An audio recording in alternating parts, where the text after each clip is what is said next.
Hey there guys, welcome to my playthrough of Resident Evil 2 Remilk.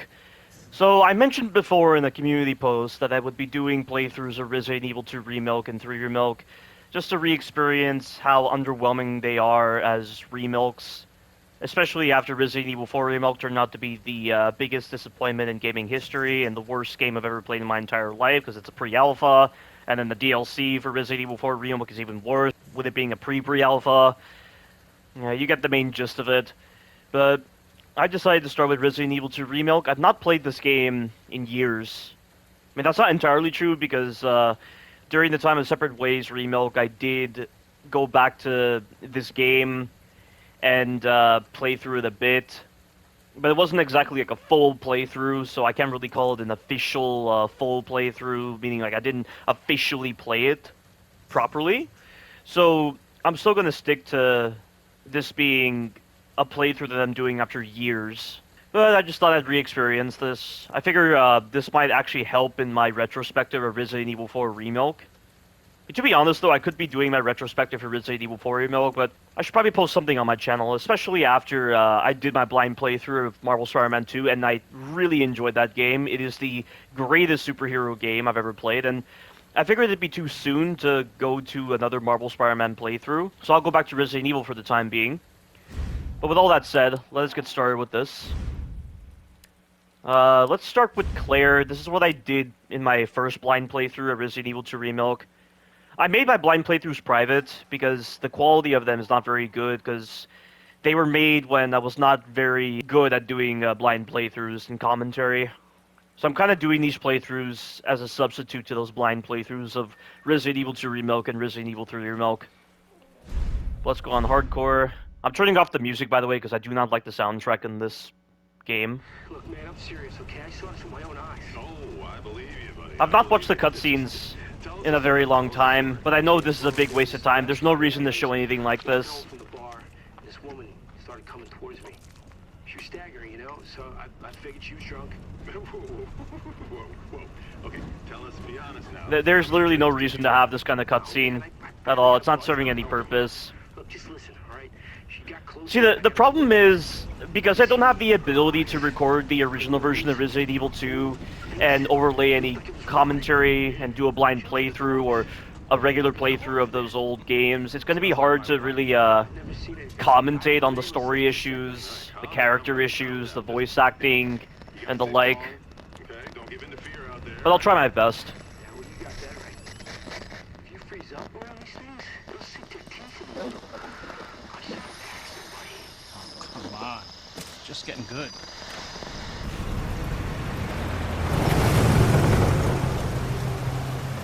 Yeah, but I've constantly played this game with no audio all the time. I need some sleep. I can't even remember the last time I actually played this game with audio, honestly.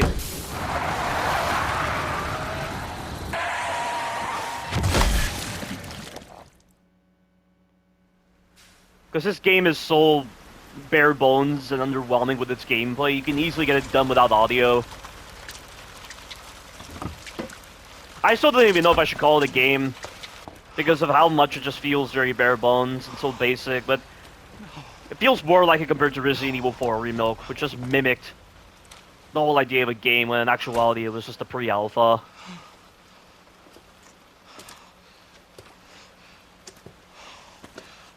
What do I do? What am I gonna do?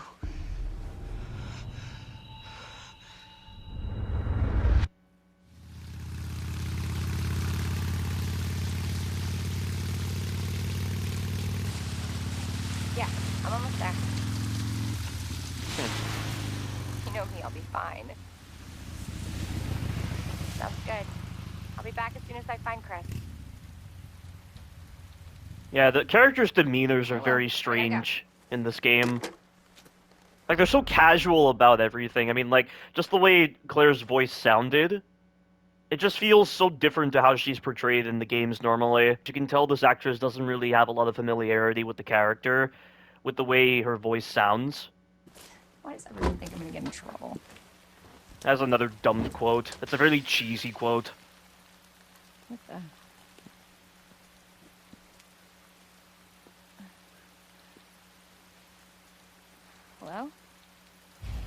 I will say, guys, doing many playthroughs of Resident Evil 4 Remilk, I did change my control scheme for Resident Evil 2 Remilk. I've made the R1 button the sprint button, which is a lot more preferable than the L3 button.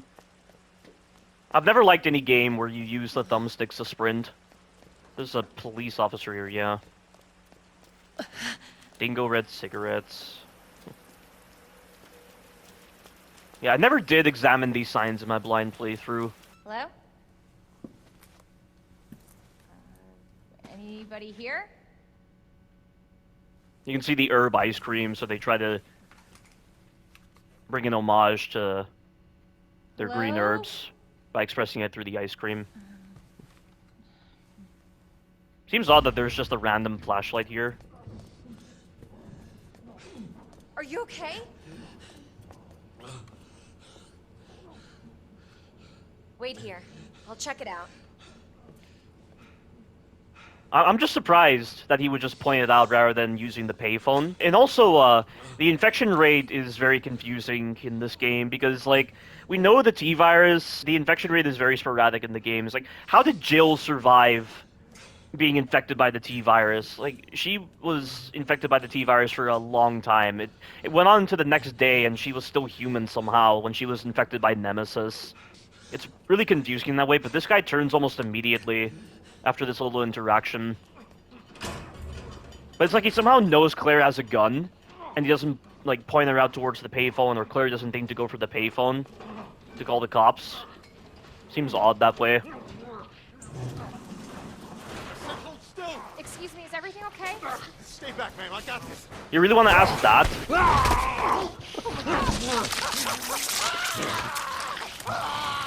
off him! I said get off him!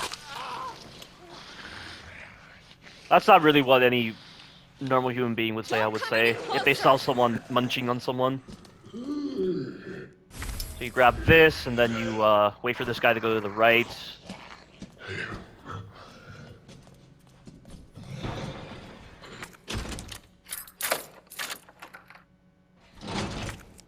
It's so weird playing this game with audio now. I won't be needing this, by the way. It's like a nightmare. Oh, she sounded so casual when she said that. Whoa, don't shoot! Get down! I don't buy the way the voices sound. Like they're in this very hectic situation, yet they sound so calm at the same time. It's weird. We gotta get out of here. You alright? Yeah, I think so. Thanks. You can thank me later, when we're safe. We should. I know the one reviewer that I watched, when they hated this game, they did not like that quote where Leon said, "You can thank me later when we're safe." And I have no idea where all these zombies came from. Come on! Get in!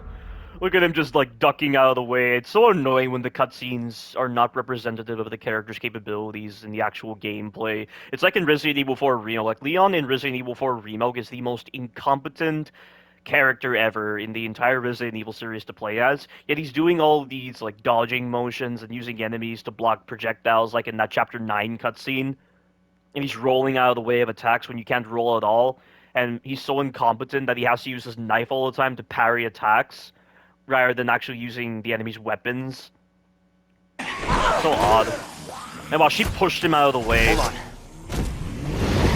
It's also very odd, because I remember in the review of this game, it seemed very odd for the characters to go inside of a cop car that just conveniently had the keys inside of it when Leon's Jeep is right there. But I guess they went into this cop car because it was the closest thing that was available to them. So obviously they couldn't access Leon's Jeep that way, but how could the key still be in here? That doesn't make any sense. And Leon's just gonna leave his Jeep behind, which is so odd. What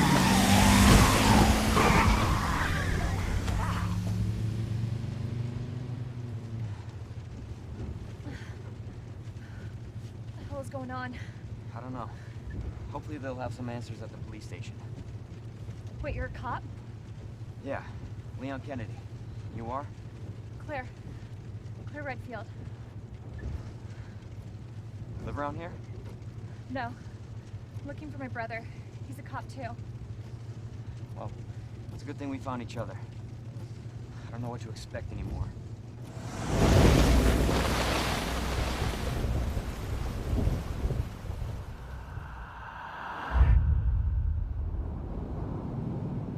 New Capcom presents Resident Evil 2 Remilk.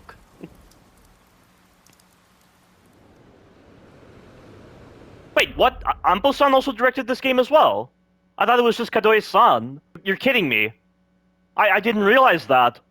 I had no idea Ampo-san directed this game. The director of Resident Evil 5 directed this trash game? Are you serious? Wow.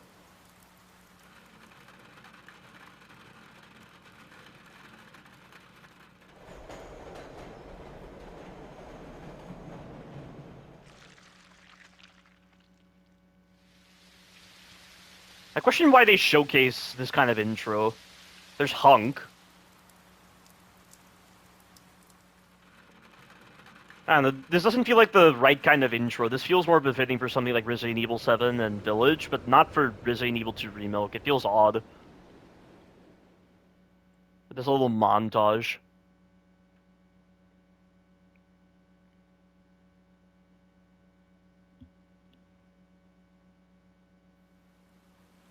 Attention all citizens. Due to the citywide outbreak, you are advised to take shelter at the Raccoon City Police Station.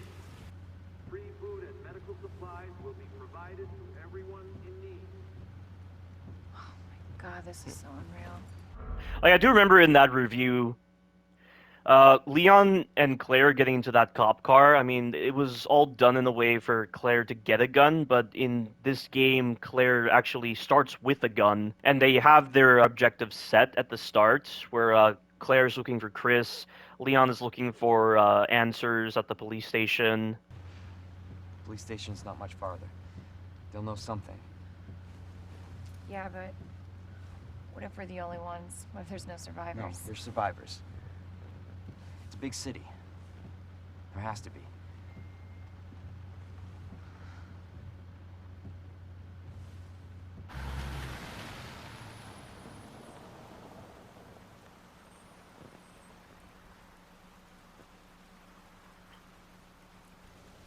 Looks like we're walking from here.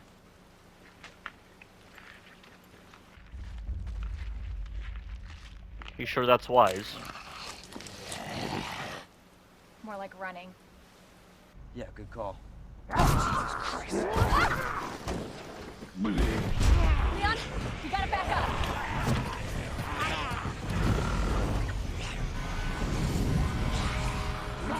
How awfully convenient.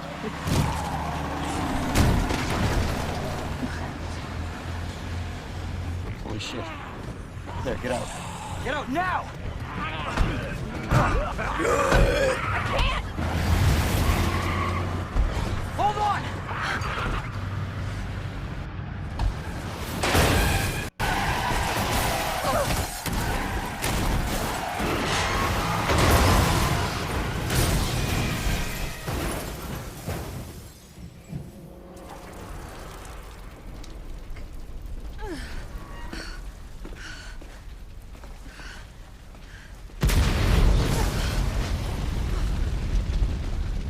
That was pretty average.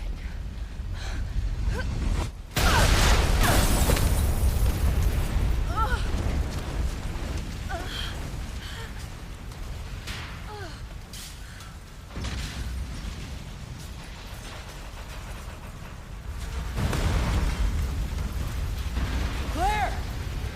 Claire, you okay? Yeah! I'm alright!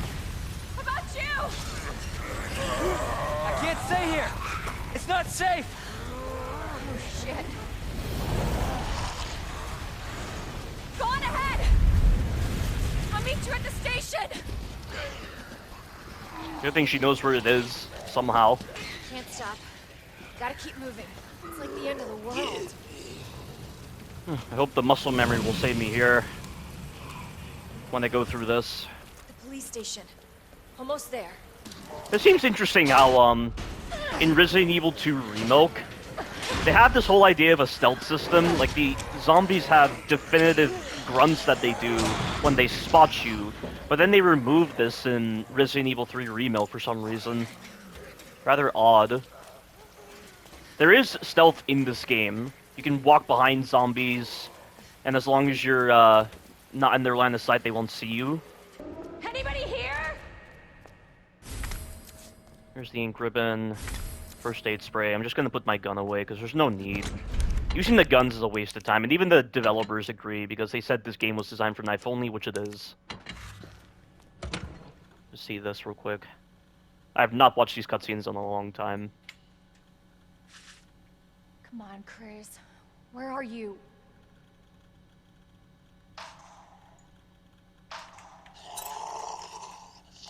Oh shit. They're inside too. David, Marvin, you there? I found a way out. It's in here.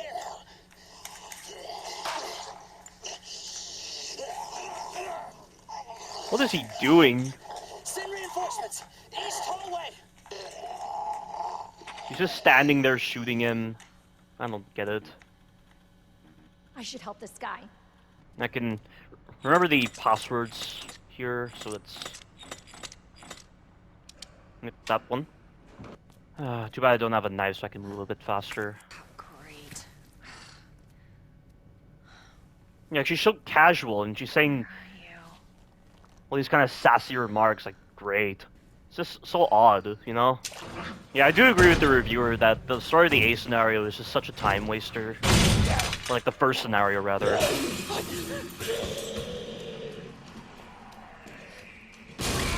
So you hug the left-hand side, then loop back to the right. There we go.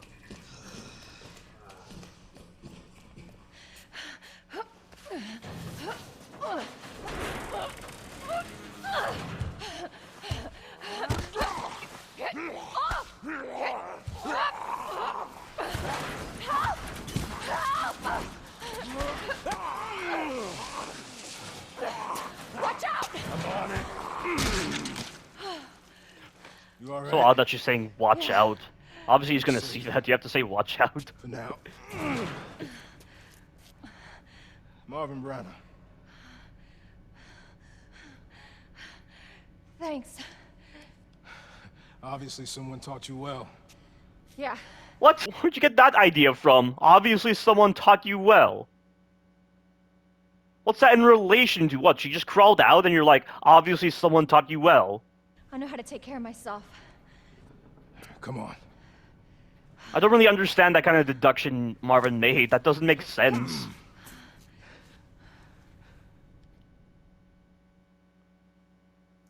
So nobody knows what caused this? There's a lot of theories. But all I know for sure is that this place is crawling with zombies. Yeah, you're telling me. Hey, keep that on. Just in case. I'm not gonna be around long. Once I find Chris, we're out of here. You really Chris's sister? Yeah. Why? Did you find something? He's on vacation. Europe, I think. Left weeks ago. Vacation? It's great news. Well, I've got more for you. Looks like there might be a way out through this secret passageway. Good. Hey. Hey, we should probably get you to a hospital. Oh, don't forget about me. I can take care of myself. No. Don't be ridiculous. You're gonna need some help. Listen, Claire. Save yourself. So you can see your brother again.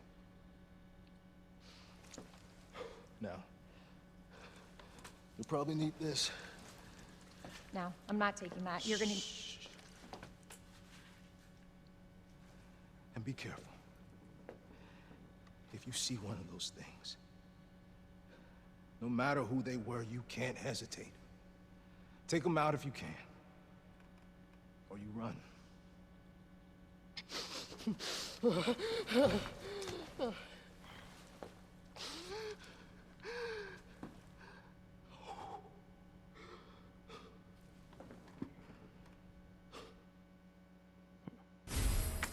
There's the combat knife. Now we can move on to the next area. Although, should I use guns in this? Because I really don't see the point in using them, but at the same time, it's kind of important to do so because it really helps show the distinctions between this game's gameplay and Resident Evil 4 Remilk's gameplay. But at the same time, there's inventory and the like, and it's just a waste of time. I don't know. I really don't know what to do. Forget it. I'll just do it with the knives. Let me save right here, just so I don't have to waste time with that again. That was like the Resident Evil 6 menu sound just then. Like the little ding noise. This is 73 Birkin. The rescue heading east. The river's down at RPD. Minutes. I repeat.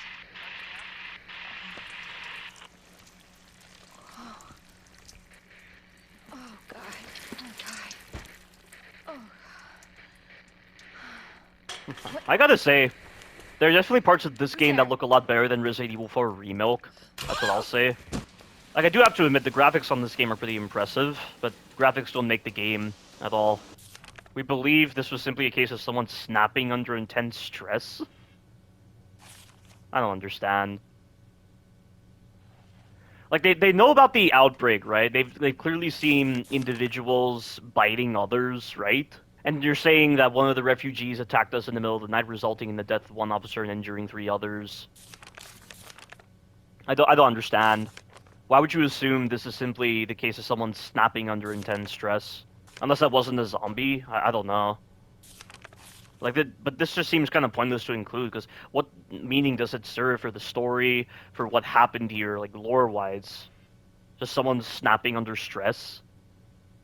That seems pretty pointless. Maybe it's worth killing the zombies just so I can gain access to lore. But I remember I need to gain access to this set of boards right over here.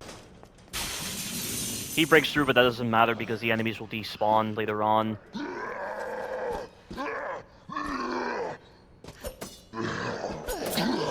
There we go. This code here should be DCM.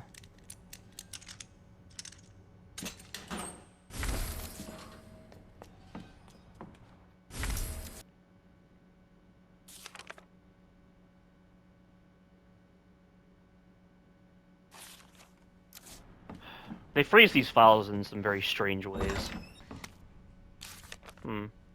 This is just all about the C4.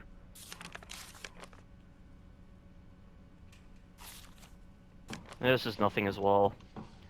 That's just the one thing I've really noticed with these remakes. A lot of the files that they give you are just very pointless.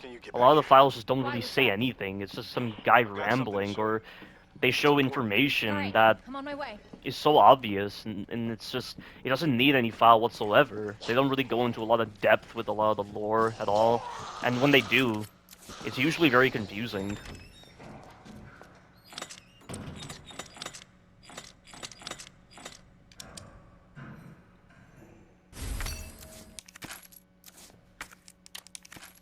There's a lot I really need to remember again. And the pathing on the zombies are just very weird. Like, why is she just walking like that? Look at that. Drunk zombies. That's something I acknowledged so many times in my blind playthrough, just how drunk the zombies are when they're walking. There you are. Come here. What is it? Take a look. Oh my God, he made it. You know him? Yeah, it's Leon. Kennedy, He's just I think? standing there looking at the gate. I remember the reviewer Thought he said this looked really stupid. You can make it to that courtyard.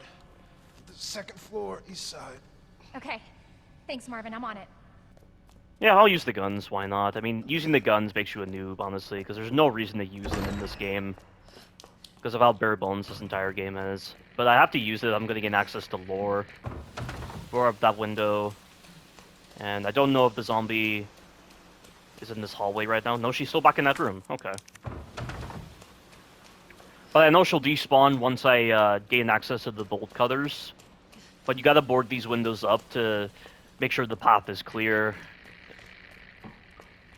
That's just the illusion with games like Resident Evil 1 Remilk and Resident Evil 2 Remilk. They give the illusion of there's a lot of choice, there's like all these like intersecting paths, all these like diverging paths, and like a lot of people praise the level design, but it's like you're gonna be taking one path anyway. Like, it's all just an illusion for like a first playthrough, but once you know, once you figure it out, which is what the developers are expecting you to do, you're only going to be taking one path, and there are a lot of design elements in Resident Evil 1 Remilk and Resident Evil 2 Remilk that really discourage you from going down the different paths. It's pretty much like false level design.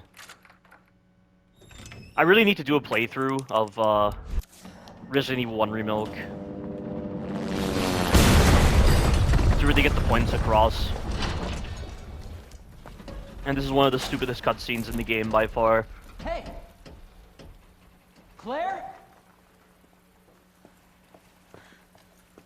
Leon! I'll be right there!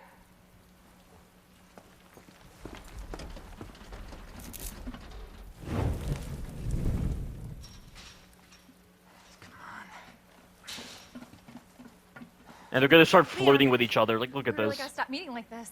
That is a really stupid quote. You alright? Police chopper, it just came out of nowhere. Yeah, I'm fine. I take it you don't have the key. Well, it's with that kind of sassy remark. No, I don't. It's good to see your face, though. How are you holding up?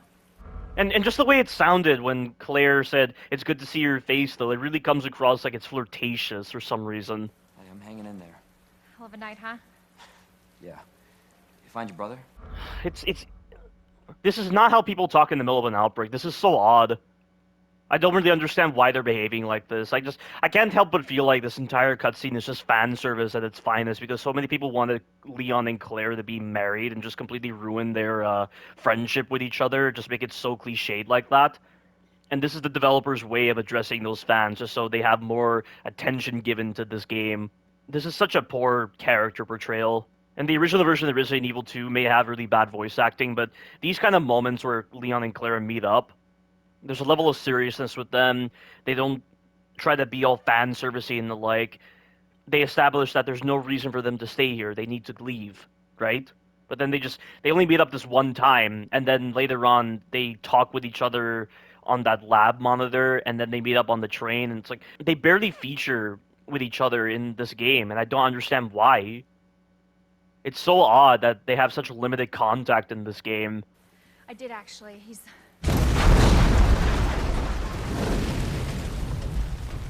Like, this is something I noted in my blind playthrough as well, with how bad the voice acting was here. Leon, you should get going. Don't worry about me. Just get yourself to safety. No, Leon, seriously, they're getting to the fence. Please, just go. And she really has to acknowledge that to him. I mean, like, why is Leon acting all cavalier? Oh, don't worry about me. And then Claire has to point out that they're getting through the fence. We're gonna make it. Both of us. Hey, Marvin. This is bad. I've got zombies everywhere. Marvin? Marvin, are you there? Yeah, you're stating the obvious when they've been dealing with zombies all the time. Marvin? Yeah, I remember the reviewer pointed that out, and I do agree that it just seems odd for her to be like, there's zombies everywhere. This is really bad. Let's see the shooting real quick. What the hell is up with you? Bastard.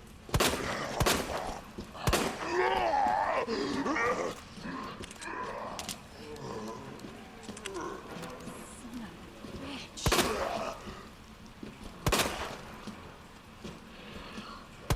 You see that? You see how the focus reticle is not blooming again while I'm moving the camera? Why would they change that in Resident Evil 4 Remilk? You're wasting time focusing your reticle, and then you try to move the camera ever so slightly, and it ruins your reticle.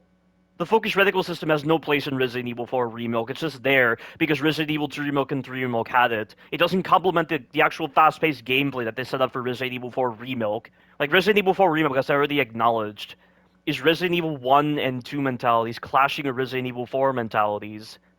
And then for some reason they make this bizarre change with the focus reticle system in Resident Evil 4 Remilk. It really doesn't make any sense. And then they tie that focus reticle system to the stuns, yet it's completely redundant anyway, because the enemies barely flinch as it is in Resident Evil 4 Remilk. And it's all done this way to encourage you to deflect, but there are other attacks that can be deflected anyway in Resident Evil 4 Remilk. And the amount of times you're dealing with enemies that grab you and they spam grab like crazy and you can't deflect them for whatever bizarre reason, it doesn't make any sense.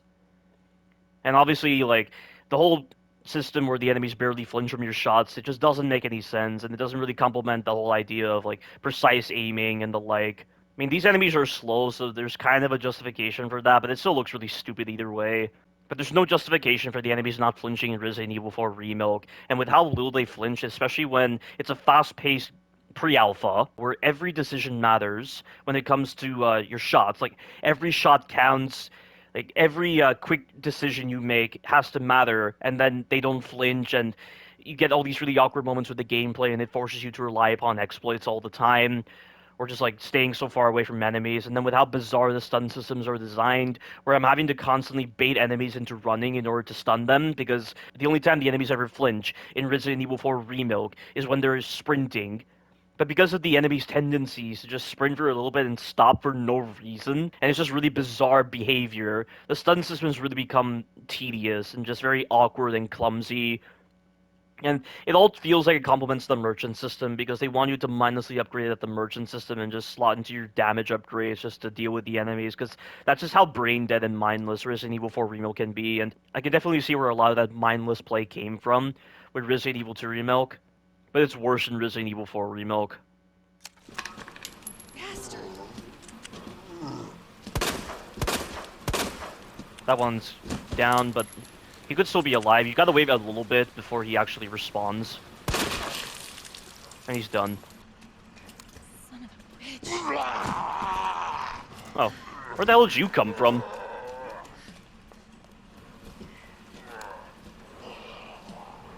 What the fuck? I hate those little quotes that the characters do. I really hate those quotes where the characters just keep spouting out curse words when you're aiming at enemies. It's really annoying.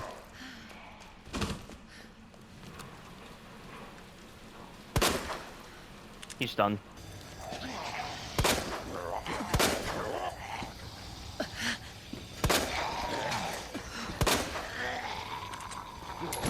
Yeah, when the shooting in Resident Evil 2 Remilk is better than Resident Evil 4 Remilk, we have problems right there with Resident Evil 4 Remilk.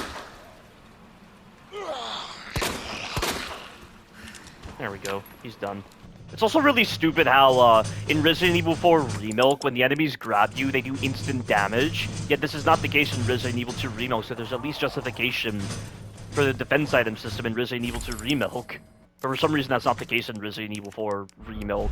I don't understand why the enemies do instant damage to you, and it completely disincentivizes you from partaking in the defense item system.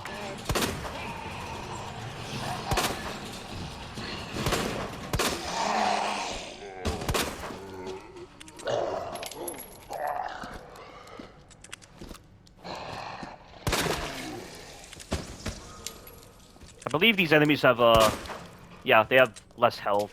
I'd already be up to G1 Birkin by this point. That's how much going for the guns is a waste of time.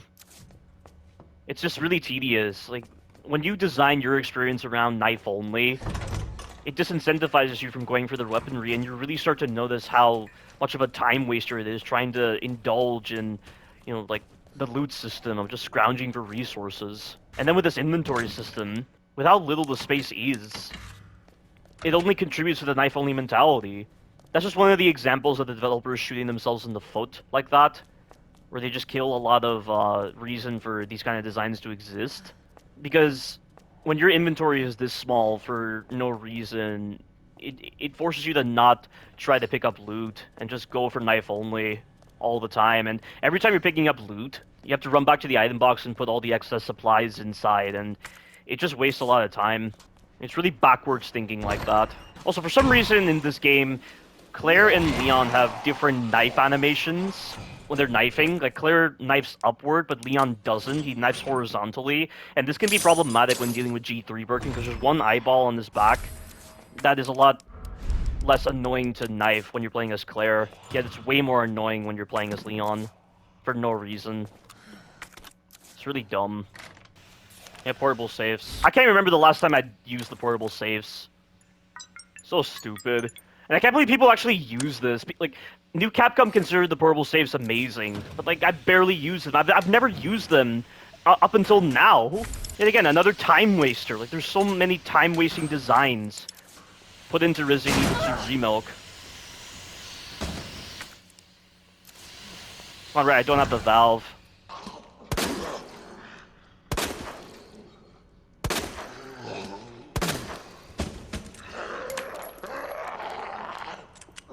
Jesus.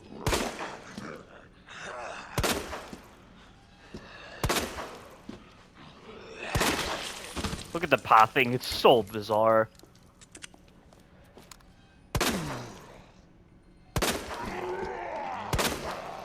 He's done.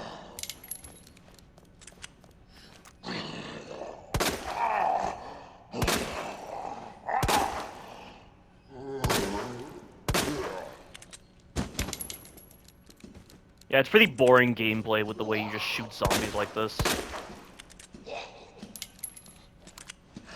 Not good. It's literally your generic point-and-shoot gameplay. That's yet another reason why using the guns is a waste of time. Because there's no kind of unique mechanic, there's nothing really interesting with the combat.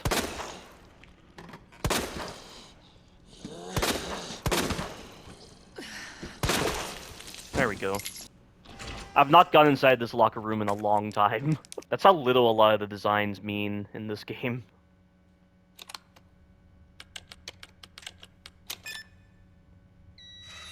I remember that one. And see what I mean? Like, going for the extra stuff, you're causing enemies to spawn. It's the same case in Resident Evil 1 Remilk as well, because I remember there were certain cases where additional enemies would spawn when you went for certain loot. So again, it disincentivizes you from partaking in the exploration and from partaking in getting new loot. So again, it contributes to the knife-only mentality. So again, it's another shooting themselves in the foot design right there, because it kind of goes back around to bite them, basically.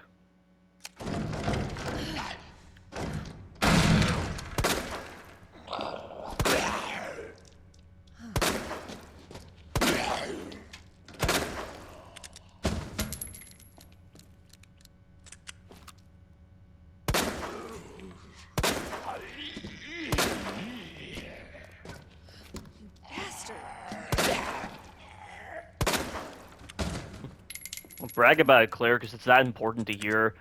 It's just like with those stupid quotes in Resident Evil 4 Remilk, where the characters do the melee attack and they're like, how do you like that? Or like with Ada, a clean strike. That is such a meme, and I had a feeling that guy was alive. This guy has more health than usual for some reason. Yeah, a clean strike was one of the stupidest quotes ever from Ada in Resident Evil 4 Remilk, if you want to call her that, because she doesn't feel like Ada whatsoever. I think I remember this code. I think it's 9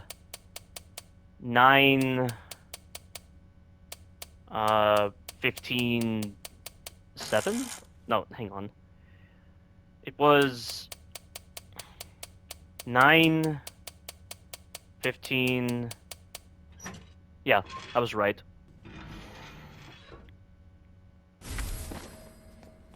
I don't get that anymore. I've stopped getting that, but obviously for the purposes of this playthrough, because I want to see the lore, I'll need that kind of stuff. Yeah, another pointless lore point, because we've already learned about this in the demo. I believe this one was MRK? It was MRG, sorry. And then this one was Ned. It was Ned.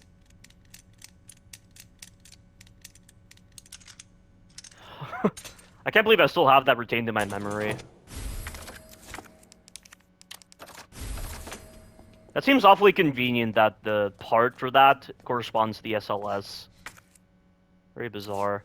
Yeah, the scenario design is just one of the strangest things with Resident Evil 2.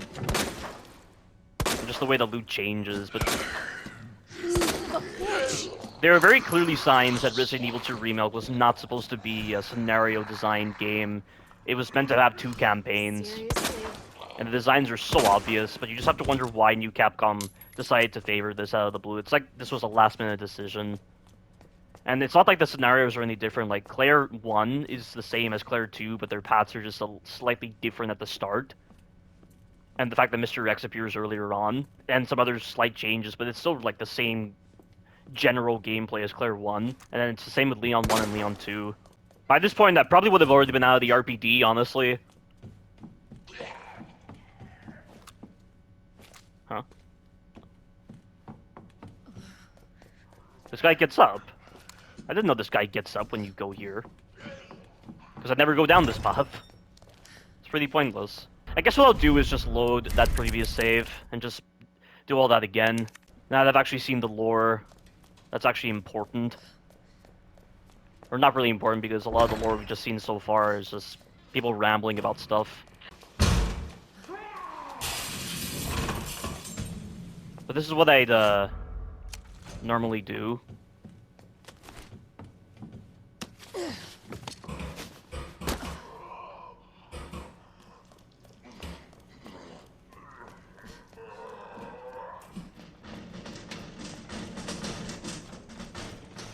So you come over here, you grab this.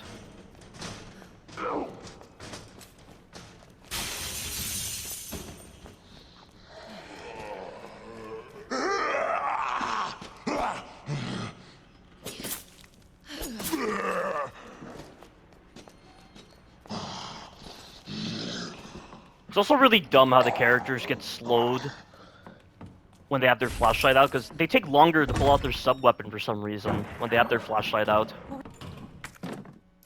It's also important that you don't sprint. I mean, sometimes this female zombie can be right at the bottom of the stairs, and there's nothing you can really do to get past her, or then do like some really awkward movement. Let's move on. I've beaten this game so many times now, if only.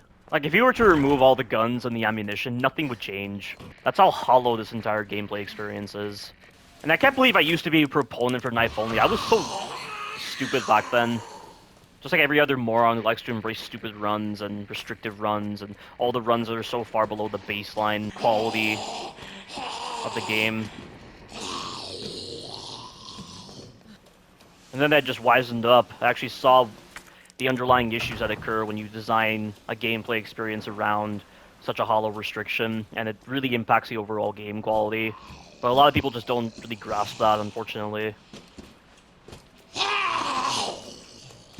But if I had my gun rather than the sub-weapons, I could have easily just spun around and gotten past her. I don't understand why the character's capabilities are limited when they have their flashlight out.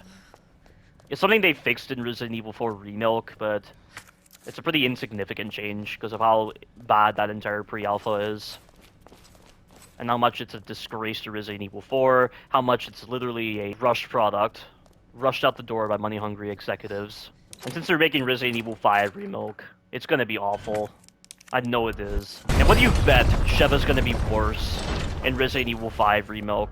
Like, Sheva's amazing in Resident Evil 5 OG, but given that the remakes tend to use the same framework with each other, I imagine they'll use assets from Ashley's AI in Resident Evil 4 Remilk and apply it to Sheva, and she'll be even worse. Let's see where this guy is. I'm gonna walk just in case. He's not here, he's over there. So I just need to use this here.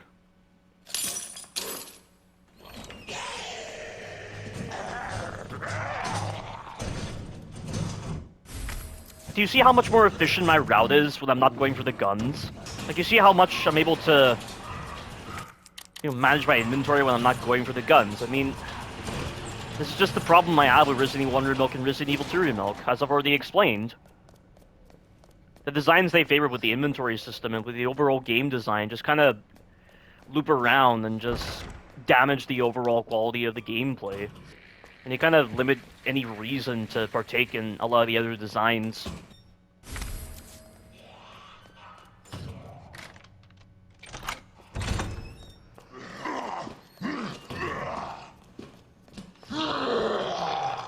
That was close.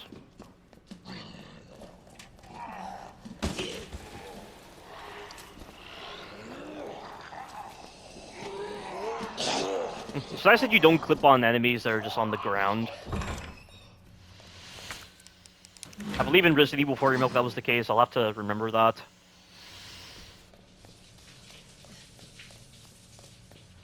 Here comes the liquor here. What the hell is that? You do not want to go out the door immediately because the liquor still kind of knows where you are. It's really bullshit that way. Another pointless file, and I already know the code due to memory. I know there's a file from Chris here, but it's all lies, so we can't really say there's anything worth reading in that file. Because Chris is lying because he knows that the police are spying on him. Because, of course, do they even touch upon that in Resident Evil 2 Remilk? How the American government was involved in the production of BOWs alongside Umbrella? I know in Resident Evil 2 OG they touch upon this, but I don't remember it ever being the case in Resident Evil 2 Remilk. And they really missed out on an opportunity to tie Resident Evil 4 Remilk to Resident Evil 2 Remilk. But instead, the only tie that they have to Resident Evil 2 Remilk is that really stupid introductory cutscene for Resident Evil 4 Remilk, with Leon narrating.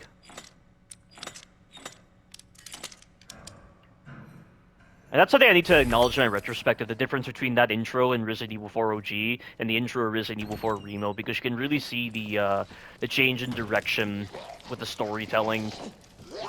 And it's one of the main reasons why the lore in Resident Evil 4 Remilk is bad, because of the fact that the developers acknowledge the change in direction. And what I mean is, like, in Resident Evil 4 OG, in the introduction, Leon was talking about Umbrella a lot.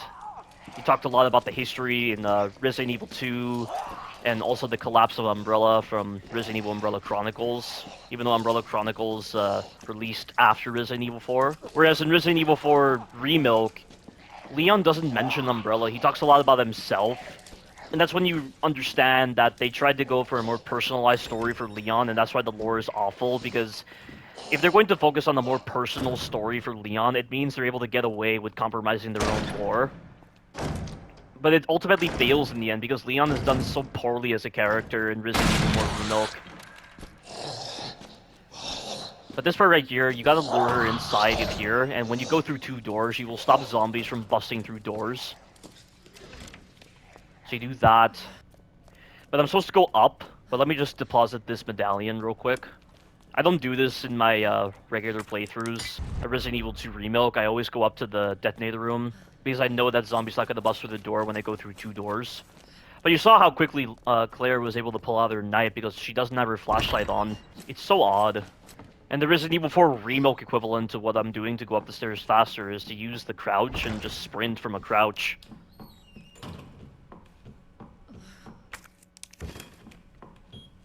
But while the detonator is active, if you go through this door and you just wait out here, you will stop that zombie in the ceiling from coming out. It also works with the other door, but because of how far away the door is from where you plant the detonator, it means you'll most likely not get through the door fast enough before that zombie drops through.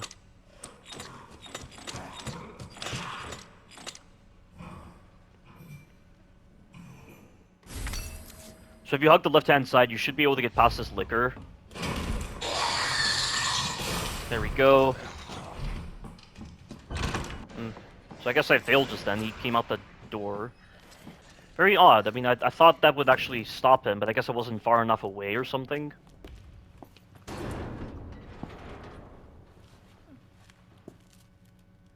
Looks like it leads underground. Good. We can get out of this hellhole. Hey, Marvin! Guess what? I think I found the way out! Marvin. Yeah, I don't like Claire's voice actress in this game. The way she delivers her lines doesn't match the atmosphere and what's actually happening right now. Like, she's just so casual, like she's at a party or something. I don't know. Go. Save yourself. It's like the outbreak isn't even happening. Come on. It's With her bad. We gotta get you dialogue. to hospital Please, now. Claire. We both know how this is going to end. Get out of the city.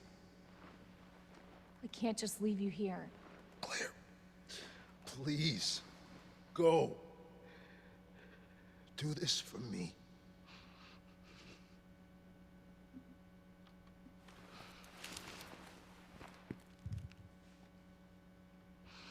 Okay.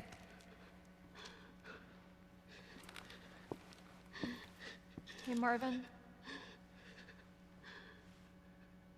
Thank you. That was a pretty abrupt end.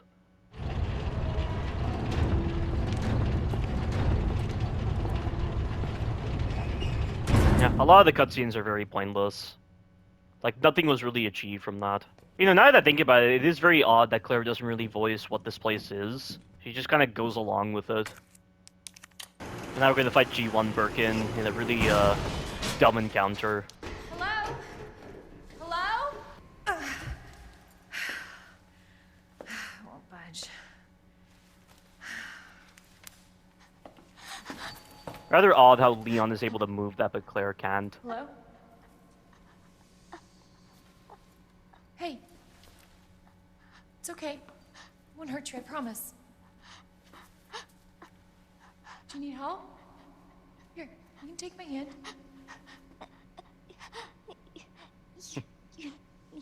At least Claire is handling Sherry better than how Leon handled Ashley at the start of Resident Evil 4 Remilk. He does such a poor job at consoling Ashley, ensuring her that she's safe. He's just like, well, that could have been better. It was so dumb. That's one of the worst parts of Resident Evil 4 Remilk, with the delivery of Leon's lines. I'm sorry, I can't understand you. You need help. Why? He's right behind you. What?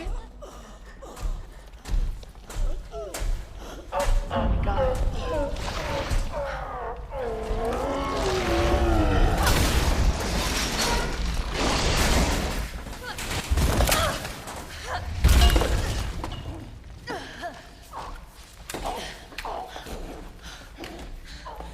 You gotta be kidding me. Cords ain't gonna cut it with this one. What a stupid quote. Why would she say that? This thing's gotta go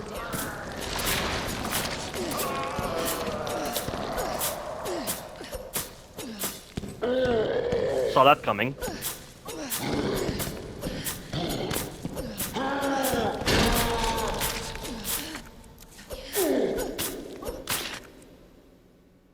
Alright, I need to stop. Will let him grab me. Every time you're close, he always tries to grab.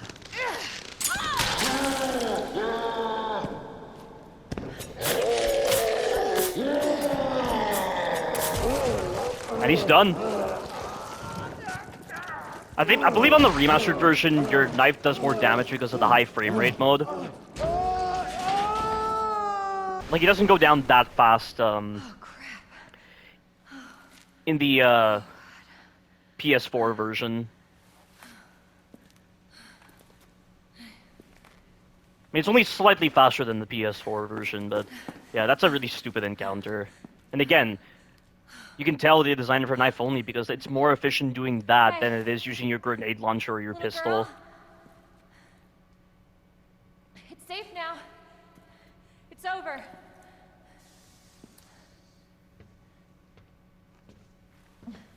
Are you sure? Yeah, I promise. Everything's fine. I just need you to lower that ladder for me. Will you help me find my mom? Your mom is down here? I think so. I hope so.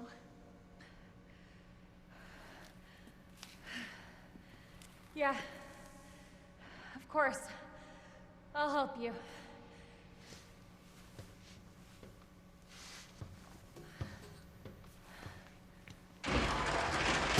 So, what's your mom like?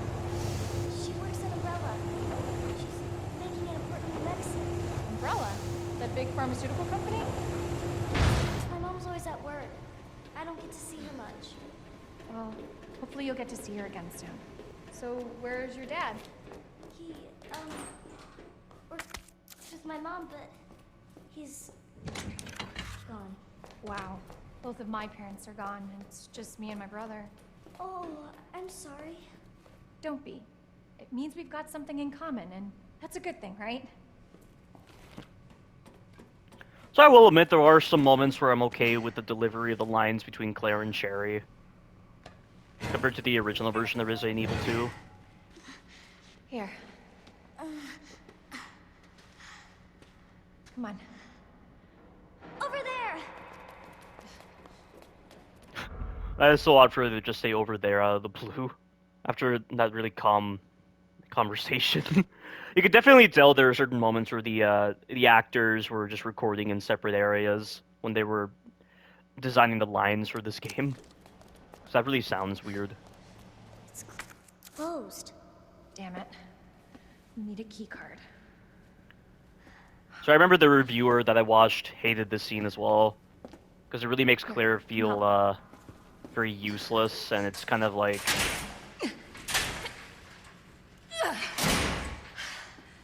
stereotypical You're sure this is the way?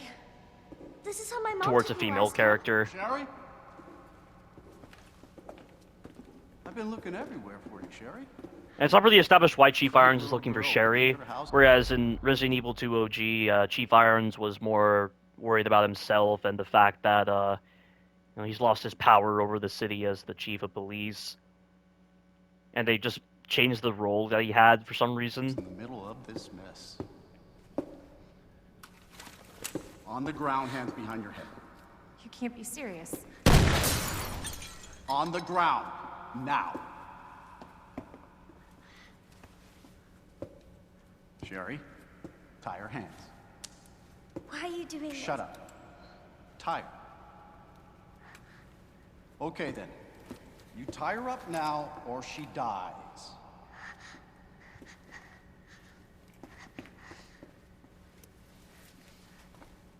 What's this all about? Child endangerment, for starters. Sherry, come here. What are you gonna do to her? None of your fucking business. If you hurt her, I swear to God, my brother is stars and I... Yeah, so that line right there, that's what the reviewer hated, because it doesn't make sense for Claire to say that kind of line, like she's dealing with a bully. I mean, she's dealing with someone who's tied her up, and she's just saying an empty threat right there. And it makes Claire come across as useless and like the stereotypical female that she needs a man to save her and the like. Like, that was what that reviewer pointed out. I don't know how I feel about that. I'm kind of mixed on that. I don't know whether I should agree with her or not, but I could definitely see why she would hate that. If you're talking about in comparison to how Claire was in the original Resident Evil 2. Sherry, get over here. What's your name? And also this part right here, the reviewer hated, because it doesn't make sense for Irons to make this personal. Like, he never asked Claire her name in the original Resident Evil 2, but for some reason he decides to ask for Claire's name. What's your fucking name? Claire! Like, he's making it personal for some reason. That's what the reviewer had a problem with, and it doesn't serve a purpose. Okay, I'll go. You better be taking me to my mom. Absolutely. Don't listen to him, he's full of shit. Stop hurting her, please! Don't tell me how to do my job. Stop! Let me go! Let me go! Obviously, nobody taught you manners. We'll fix that. Oh, yes, we will. Let me go! Let me go! I'll get you, you fucker!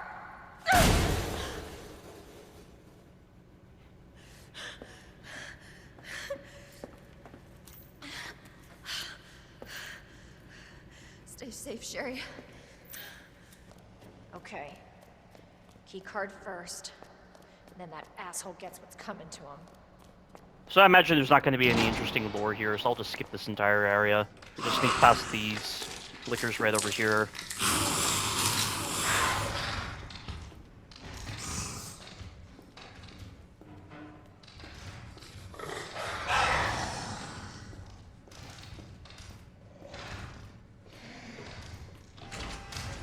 Liquors are very forgettable enemies.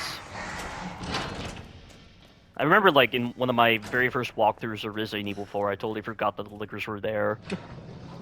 Because of how little you deal with them. At least in Resident Evil 5, the liquors weren't forgettable.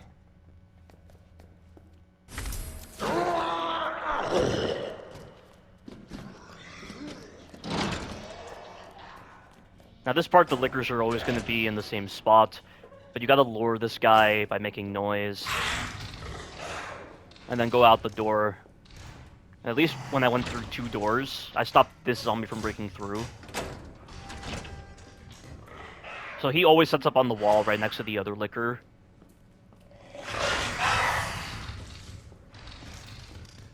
And of course, there is a trap right here. The game punishes you for running through this door by putting a licker right over here.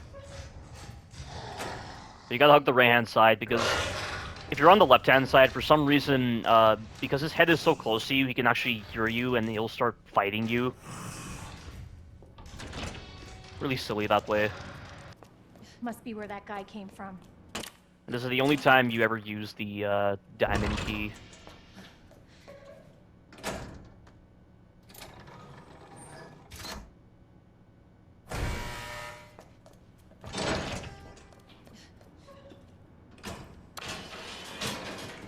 I wonder why the chief has a personal elevator to his office. And it goes to a hidden door, but like, if it's behind a hidden door, why would there be a note right there saying, oh, this is the elevator to the chief's office? That doesn't make sense. That's really odd.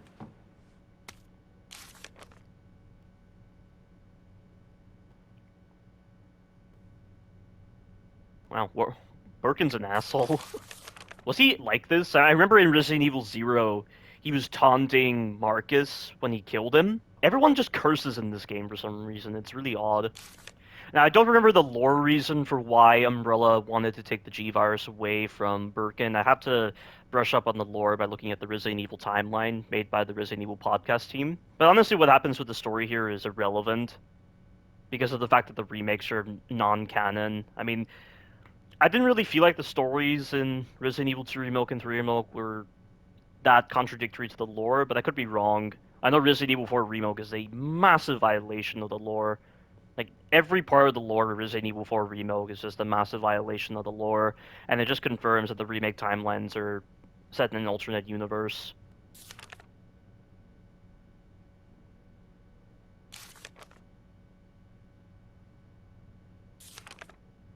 I'm guessing that pig is meant to be a human.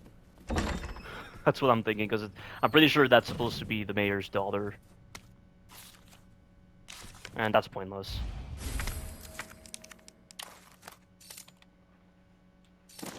So I believe the mayor's name is Michael Warren. I know he had his own power plant, I believe.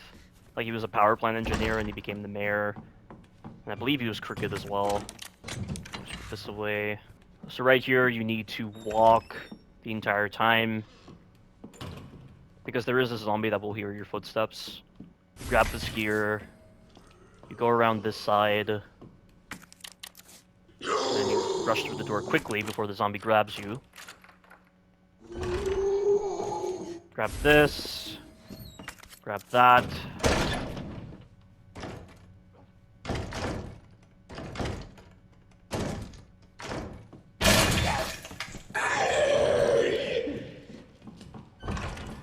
I don't know why the zombies are random with how long it takes for them to get through the door.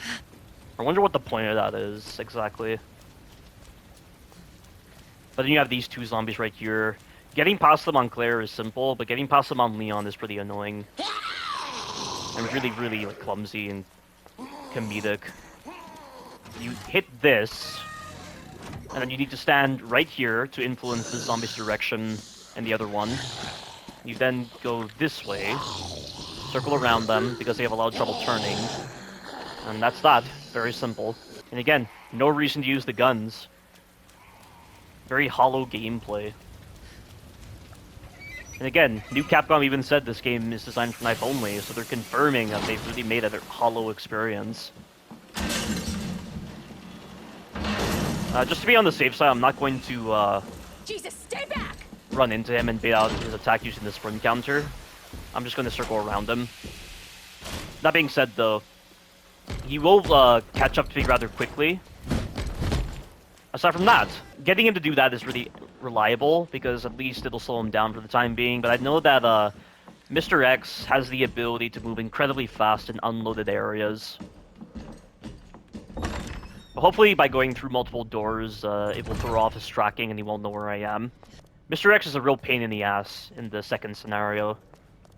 At this part right here, if you sprint through the door and run backwards, like that, you'll cause the liquor to go away. So you can just sprint through this safely.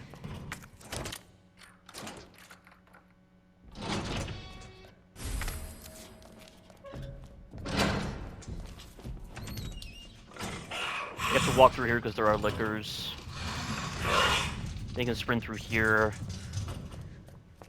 I should have actually left this door locked to avoid the possibility of Mr. X coming through the door. Although technically, by unlocking that door, I was at least able to discard the spade key.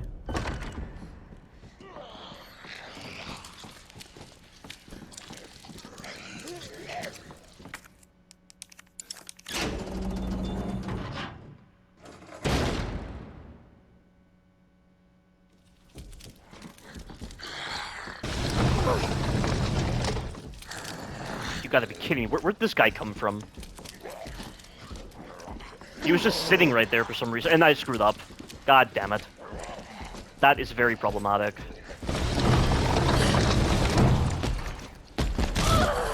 It takes her so long to get off. It's really annoying. Alright, so after that little mishap, I've made a save. Let's get back at it again. Yeah, there's definitely not a lot of replayability with this game. But I would honestly say that Resident Evil 4 Remilk has less replayability, honestly. Because not only is it dragged out, not only is it broken, not only is it soulless, not only does it reek of rushed development, but it is literally so far below the baseline level of incompetency. There's just no justification you can give for how that could possibly have any replay value. I never really thought they could make a game worse than Resident Evil 1 Remilk and Resident Evil 2 Remilk, honestly. I genuinely do not understand how that's possible. Yeah. Also, Mr. X can move faster when he's far enough away from you. But I think he's lost me right now. So yeah, if you're going to be luring him out there, try to make sure he does that big jump attack of his. It was actually insane, because you can actually knife Mr. X in the head, and it will consistently stun him. He will go into a hard stun if you knife him in the head. That is crazy.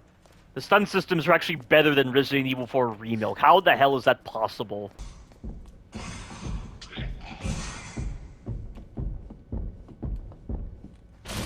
Of course. He's that omniscient, he just knows where you are.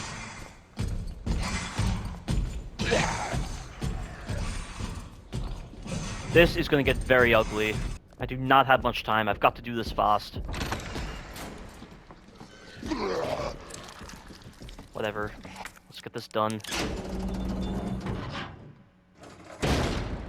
That's why you don't go down that particular part of the path, because it spawns that guy.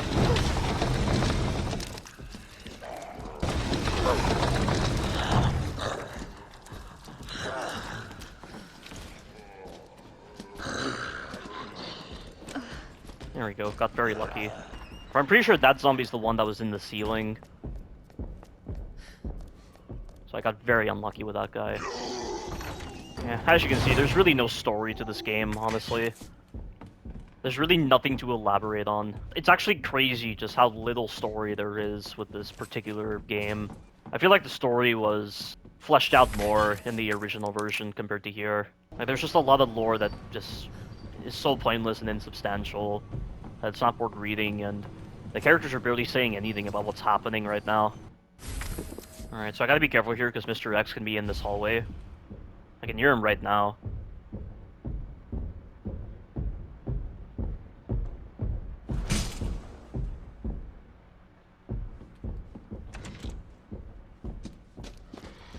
So if he goes down that way, you want to go down here. If he doesn't, you can go through the door safely. I like to bust through the floor here. But typically this is not a good idea if you have all the zombies active, because there could be the possibility of a zombie like standing directly next to you when you drop down. Yeah, I can't respect the lethality of the enemies or how supposedly scary they are if all I'm doing is just running right past them. You know, they're like hurdles that you just jump over in the Olympics. Let's replace the character models with hurdles or some form of obstacle from the Olympics. That's what you're dealing with the entire time. And that kind of design is just so conspicuous in games like Resident Evil 1 Remilk and Resident Evil 2 Remilk. Like, I genuinely do not understand why people like this model of gaming. It's just really hollow and boring and soulless. But at least this is more bearable compared to Resident Evil 4 Remilk. And now for the really stupid Sherry section. What a wasted time this entire sequence is.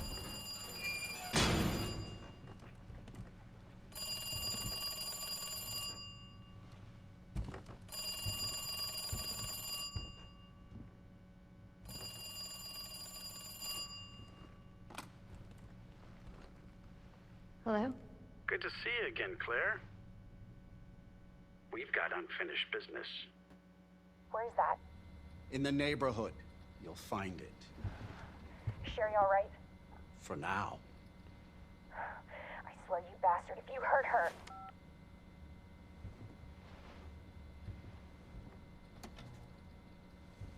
Stupid kid. If you just hadn't dropped that fucking thing, I could let you go. Everyone keeps cursing all the time. It's so annoying. Don't worry, Sherry. It'll be all over soon. There has to be a way out of here.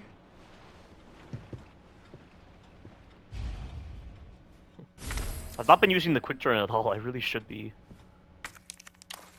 Yeah, but Irons wants the pendant for some reason. It's not really explained why he wants the pendant.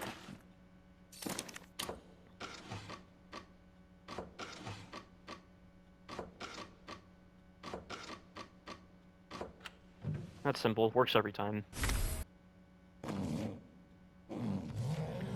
I don't really understand why there's a puzzle here. Why would there be scissors in there? How did the blocks work like that? That is a dumb sequence. Who put that entire contraption together just to allow prisoners to escape? It's really odd. And it's just holding scissors that remove duct tape, blocking a hole. That is so arcadey if ever I've seen that. Like, it leads me onto the point that people like Resident Evil 1 Remilk's mansion for some reason when it's all just arcadey designs. That must be the door out of here. Like, at least Resident Evil 7's Baker Estate turned a realistic-looking estate into one of the most intriguing environments ever. It didn't need arcadey designs. It had character all on its own. The fact they were able to do that and not take the easy way out, among other explanations that are really hard to put to words right now, is absolutely impressive for old Capcom. Where you going, Sherry? I told you to stay. And all the put. puzzles in Resident Evil 1 Remilk did was just waste time. You need to learn to listen. Leave me alone. Just please. Time to teach some manners. You little bitch! You're gonna pay for this. I'm sure people were really happy for Sherry at that moment, fighting back against cheap irons. Like, she's not entirely useless. You are gonna be so fucking sorry. Go away! And not for this little interactive cutscene moment. It's literally an interactive cutscene. Please! Cheap Irons' path is always the same. You stupid bitch, that's a dead end! You're hiding in the exact same spots every time. Yeah, Chief Irons has just no reason to exist in this game. His character is so insubstantial. Resident Evil Village can do this sequence so much better. Shadows of Rose DLC can do this sequence much better. Yeah, there's not much to really say with this particular game. Like, it's that hollow and that underwhelming. It's just really hard to find anything worth talking about. Yeah, it's just a massive waiting game. It's so bare bones with its gameplay. This isn't even gameplay. Like, what is this? It's such a waste of time. They make you do this every single time you do Claire's campaign. I mean, the videotapes in Resident Evil 7. The Mia videotape. Lucas's sadistic game. It's all reserved for videotapes. They don't force you to partake in them every time you play Resident Evil 7. Why can't they do something like this? Just give us a skip option. The Modern Warfare 2 can have that skip option that allows you to skip no Russian. Why can't this game have something like that to skip this really boring sequence? It's not even boring, it's just so fake with its gameplay. Get over here, you little bitch. He really likes saying that word, doesn't he? Likes to remind the audience that he's a misogynist and a rapist. The game is over. No! Yeah, you really think hiding there is gonna work, Sherry? Let me go!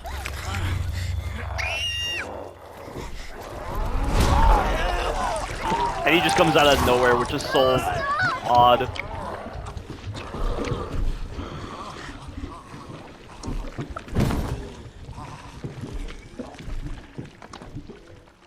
And And he sure takes his time before he actually goes after Sherry. Good to see you again, Claire. We've got unfinished business. What are you talking about? Don't waste my fucking time! Bring me the pendant, or Sherry dies. Pendant? What do you need it for? Do you want the girl to die? Fine. Where are you? The orphanage. The orphanage? Where is that? In the neighborhood. You'll find it. Sherry all right? For now. I swear, you bastard, if you hurt her... Are you serious? Damn it! Her facial expression didn't really match her saying damn it. It's nice that this game has the pick one system from Resident Evil 7, where you can actually designate how much you want to take out from the inventory. Like, you can actually designate a quantity of a specific resource you want to take out or put into the item box. Because I can't tell you how annoying it was in the older Resident Evil games, constantly having, like, 3 Ingredients in your inventory, and you couldn't put 2 of them away and keep 1. So when you save, you still had Ingrid in your inventory, and you had to put it into the item box every single time. And it took them until 2017 to finally implement that kind of design. Are you serious? And again, why do people laud the ink ribbon system? Like, how does it contribute to the survival horror aspect? If you just have checkpoints in place of those typewriters, it achieves the same result. And yet for some reason, just seeing the typewriter means that it's survival horror. If you don't see the typewriter yet the save point is in the same spot, it's automatically not survival horror. So retarded, these people. That bastard is the police chief? You again? I still can't believe, like, before Resident Evil 2 Remake released, there were people calling this guy Nemesis for some reason. That just goes to show how little they understand the lore if they're calling Mr. X and Nemesis, when Mr. X and Nemesis are 2 different POWs entirely. Oh, that audio was very weird. It's like he was right next to me or something. Why does Mr. X not have his fedora on? And I can't believe they tried to use this guy to blend with the general populace. How exactly is this guy meant to blend in with the general populace? I don't understand.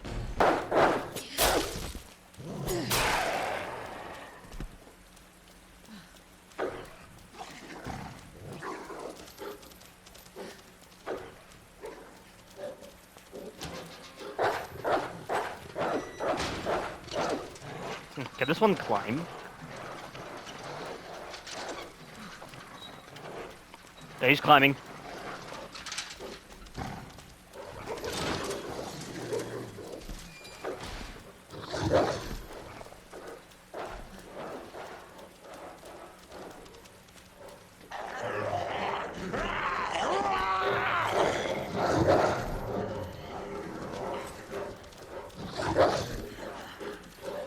It's gotta be the orphanage. Made it. Yeah, that part can be very random with the dogs. At least the dogs on this game are better designed than the Colmillos in Resident Evil 4 Remake. The Colmillos were the absolute worst. Although not as bad as Resident Evil 1 Remake's dogs. Resident Evil 1 Remake's dogs are the worst. They did not flinch whatsoever, and they had phantom range. They could turn in midair when they were jumping at you. So many problems with the dogs in Resident Evil 1 Remake.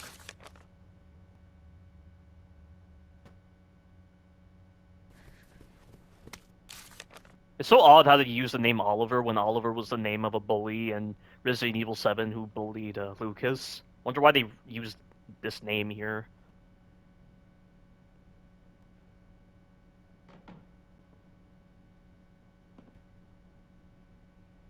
That's supposed to be some indication that Birkin was experimenting with kids, but yeah, it really doesn't mean anything. And just because he was experimenting with kids doesn't mean, like, oh, he's so sick, this and that. Like, it's like that one cutscene with Kendo where his daughter is sick, and Like, I don't really understand how I'm meant to feel anything. But just because his daughter is sick, I'm just supposed to be like, oh, I'm supposed to feel for you? Like, if the acting isn't good, if the rest of this game has been really bad with setting up story elements, how am I supposed to feel anything? It's like a whole argument with Red Dead Redemption 2, oh, because this one person is sick and has cancer, oh, they're more human and the like. I've never heard such a very simple, one-dimensional perspective on character designs by far.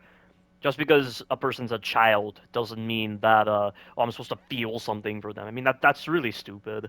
That's not how character designs work. It's never that simple. It's never that bare bones. And saying that, oh, if they have some kind of condition with them or some kind of problem, I'm supposed to feel something for them. That kind of hollow, one-dimensional thought process is not how you design characters. Your fault. What? It took too long. What happened? Oh god. Get off me! Oh my god! Yeah, that is so lame compared to what happens in Resident Evil 2 OG. Jesus Christ. At least Irons was so crazed that he was like rambling on about lore. And then the G embryo burst out of his chest. At least that works a lot better than whatever the hell this was. Sherry! Where are you? Claire! Sherry? I'll be right there!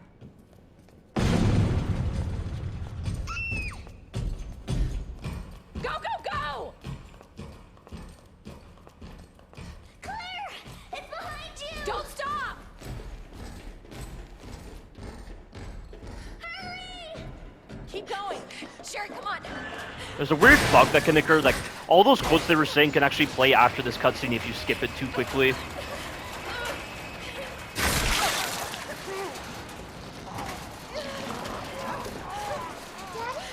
What'd you say?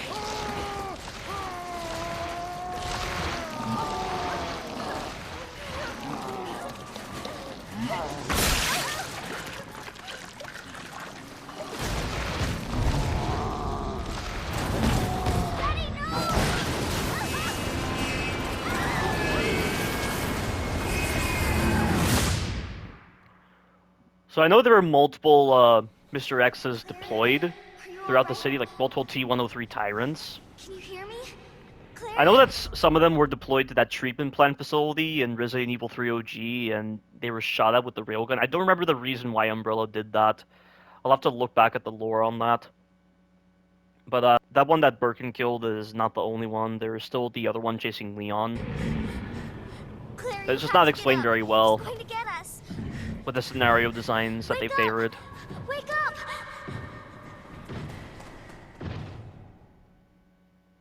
Wake up. Wake up. Open your eyes. Hold still. Yeah, and that is an entirely different kind of character in this game. She doesn't really care about her daughter at all, compared to what it's like in Resident Evil 2 OG. Like, she cares about her research and her daughter equally in Resident Evil 2 Where's OG, Sherry? but in this, she's entirely devoted to her Sherry's research. fine. Do you know Sherry? I question why they Must made have this displayed change. Strength. What happened to her? We have to Like, a lot of the characters on this game are very cold-hearted for some reason. It's very odd, the choice that they made. assess the situation. Who are you? I'm Claire. Didn't foresee this. Excuse me.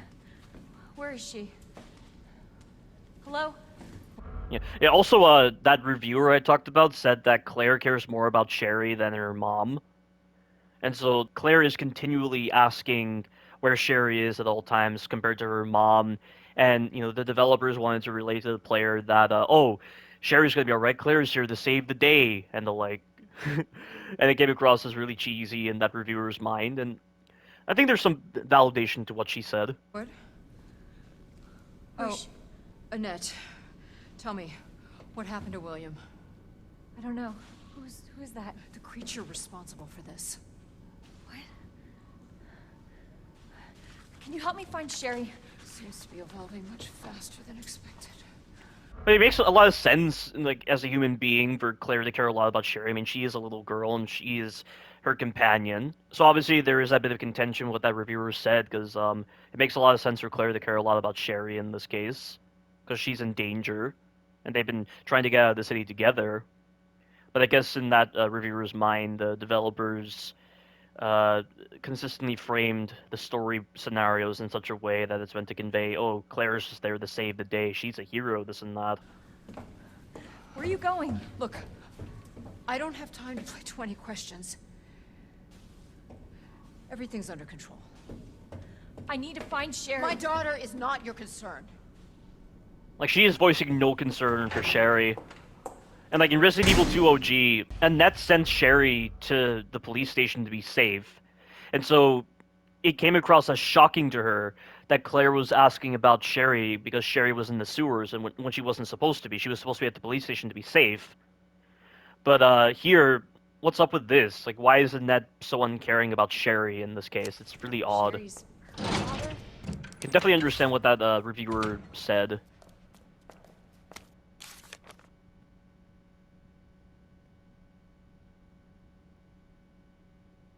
Well, that's a typo. That closest matches.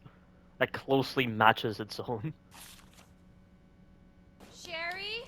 Can you hear me? Now I'm gonna smell like shit, literally. And now she's saying those kind of lines when she's supposed to be concerned with finding Sherry. Yeah, but the sewer section is another pretty boring area. Like, every part of this game is boring. You know, there's a reason why I gave this game a score of 0.5 out of 10. It's about empty it feels in so many parts. So that's how you get past those zombies like that. Taking that path. Making sure you're not too close to them so that they don't do the running attack. What is this? Sherry, I told you, I cannot leave here until my work is done. That's what you always say. Sherry? They're really having this kind of conversation. It was safe there. Hey, Sherry! Like, she's scolding her daughter in the middle of this outbreak. I was scared. Those things were everywhere, and... You should have called the police. That's what we taught you. I did, but nobody came, and you didn't answer She's your been phone, down here all this time. Sherry, Is she even aware that the police station's overrun? I don't have time for this.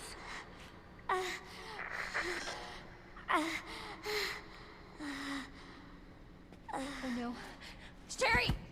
Sherry, I'm coming! Hold on, Sherry. I'll be right there. So this initial part of the sewers is a bit obnoxious because of the two zombies at the bottom of these stairs. There isn't really a consistent way to get past them using only your knives. Like, I've done a lot of experimentation and it always varies what happens. What's down here? I know there's a file here. I don't think it describes anything important. Yeah, it's just a combination to the save, which has that powerful upgrade for the SLS, but it's pointless. Sometimes this zombie doesn't see you somehow. Right there he does, but sometimes he just looks up at the ceiling and he can't see you walking past him. But you have to be fast because of the other zombie to the left. But eventually he's going to go slowly up the stairs. He's holding his arm out.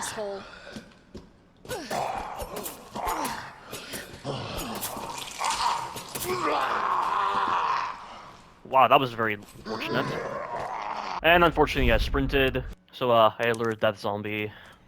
Yeah, mixed results with what exactly to do against these two enemies. I always take off their legs when I get into the water because when zombies do not have legs and they fall into the water, they die instantly.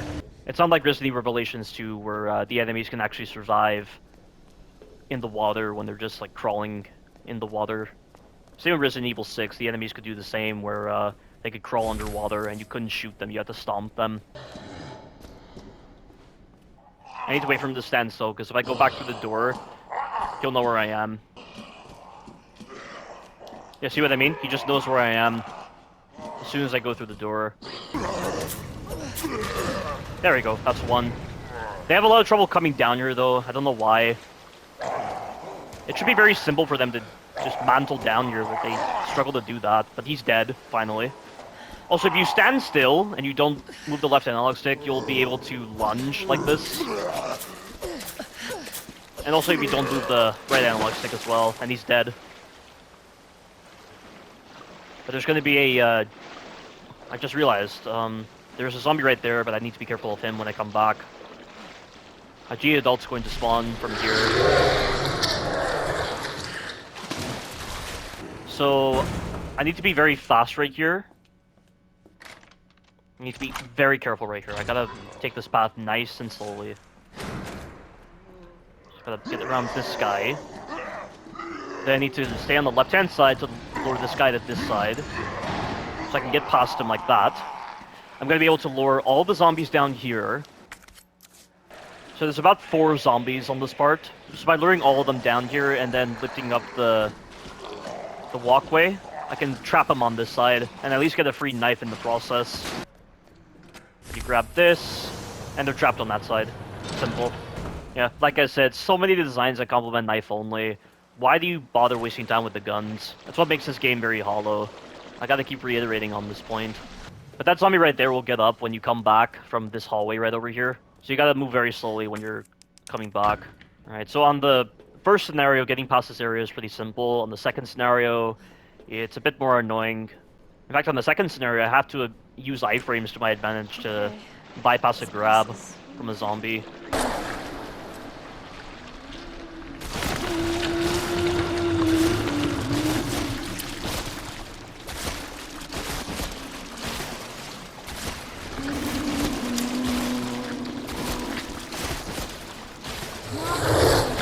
Oh, come on! Really?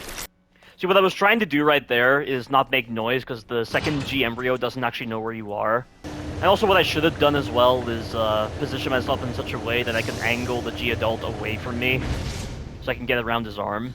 It's just I was really hoping he would use the embryos against me, but he just chose not to do so for some reason. Oh, come on!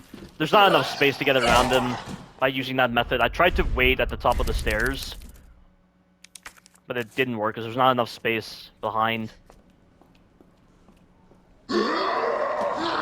Well, that was unfortunate. It's like, you saw how he was looking up at the ceiling, and he didn't exactly see me? There are times when you can get lucky like that. I don't understand what triggers it. Oh no. God, you have to say those quotes every single time, Claire. It's really annoying.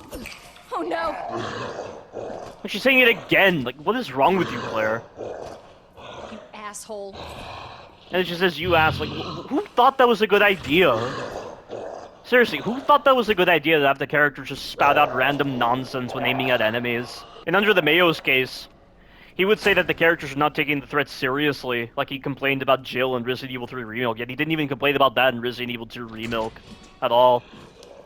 Just the level of contradictions provided by Under the Mayo. You can just find that everywhere.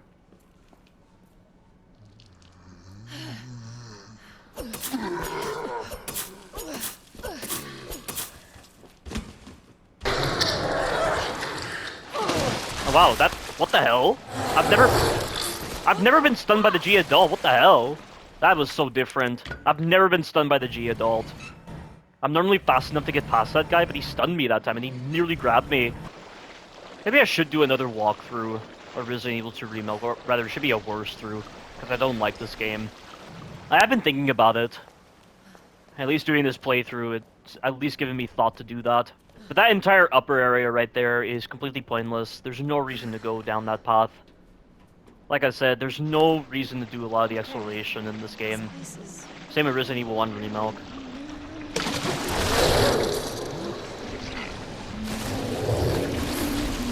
Ah, damn it, he saw me. Like I said, that second G adult doesn't know where you are when you're walking, but because I was very close to him when I was sprinting, because I was trying to sprint past the first one, he heard me. Yeah, the G adults are another forgettable enemy. They don't really serve much of a threat. And when I say threat, I mean the game doesn't really put you in a position where it wants you to deal with it in a way that actually makes sense. I know this part I have to be fast because there can be a zombie here. In the second scenario, it's a lot more annoying because there is another zombie added. Ooh, that was really close.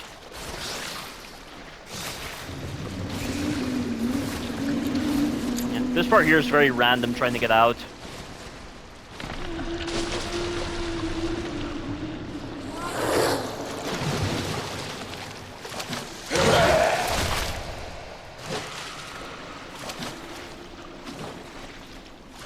Definitely a forgettable enemy. I know a lot of people might be creeped out by them because of their noises, but I don't really feel much with them. If they can't even deliver as being an enemy type, why should I care about the noises they make? You know? You see right there? That's why you gotta walk, because that zombie always gets up when you're returning. I will say though, I mean, gameplay-wise, the remake is definitely better than the original version. The original version had a lot of problems because it was very clunkily assembled. There were definitely some moments where the QA testing was off. With Resident Evil 2 OG, Night Piece goes here. Then I believe this piece goes here. And I believe the... Yeah, you take that, the king plug goes here, and then the queen plug goes here, and then that goes there. There we go. I still remember that. Alright, Sherry. On my way. Yeah, but Resident Evil 2 OG, I also don't like that game. I mean, story-wise, it's definitely better than the remake, but gameplay-wise, it's very flawed. Because of how clunkily assembled the gameplay is. There's a lot of moments where the controls can betray you. There's a lot of moments where hitboxes can be very awkward. Like, G4 Birkin is a horrendous fight in Resident Evil 2 OG. It's badly designed. Like, you have to make sure that G4 Birkin is clipping against the geometry if you're going to deal with them. I mean, Ether himself has gone through G4 Birkin on Resident Evil 2 OG, and he's also said the same, that G4 Birkin is awful, and so he had to use exploits. Like, what were they thinking with that boss fight? Like, at least the bosses on this game are not broken, but they're still very hollow as bosses. But this is where we fight G2 Birkin. I used to feel something for this fight, but not anymore. I don't really like the fight anymore. And once again, no story to really extract from this game. Like, this game has very little storytelling.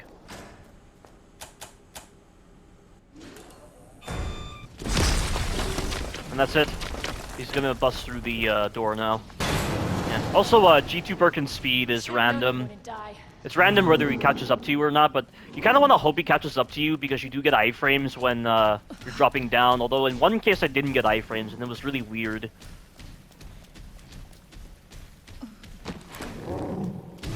See, he drops down very quickly, so you don't have a lot of time to hit this button and get away from him. Yeah, you see what I mean? See how problematic that is? Like, he's very random that way. I mean, I don't really remember him being that random on the PS4 version. So you can kind of manipulate him to not do any attacks by running around in a specific way. I should have done that. I've not done this fight in a long time. But I remember my G2 video, when I was doing it crane only, got a lot of views. It was probably the most popular video on my channel at the time. But now, of course, my Resident Evil 4 Remilk content has trumped all of that, for sure. See, he missed me. Or maybe, like... Maybe it's not iframes, maybe he just flat out missed me. But see, when he does that, he's just all the way right there. Whoa! I can use the sprint counter against him. If I stay at his side like this, I can do that.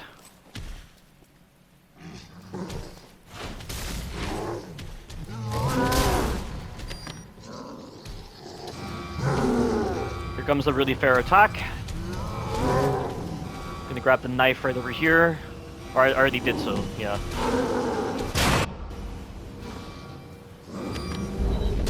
Gotta make sure I get behind him, like this. Just stay right here, circle him around like this.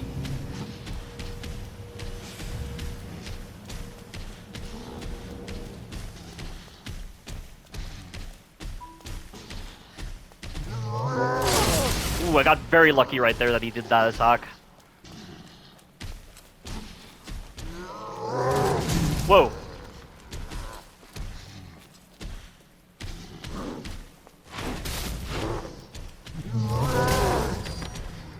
Go.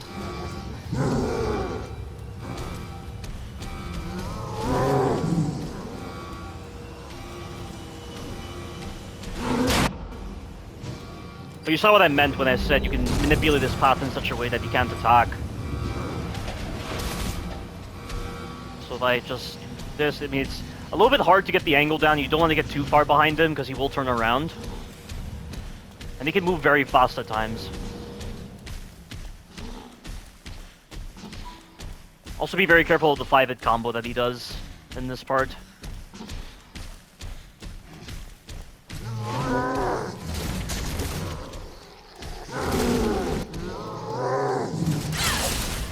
That was not damage. Gonna activate this.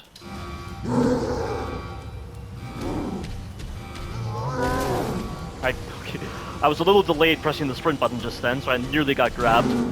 And it's done. Yeah, but you can definitely tell it's pretty clunky doing it crane only. I made it look very simple back on the PS4 version. This is taking forever. I made it look like it was well designed, but it's not. It does require a lot of technicality like that, but it's still honestly like the same kind of experience you would be getting even if you were using the guns, honestly. I don't really see any big distinctions between the two playstyles that would warrant using the guns, honestly. Oh, wait, I'm going the wrong way. I forgot to get Sherry. My fault. Like I said, I've not played this game in years. And obviously, because I'm doing commentary, I'm not really concentrating as much.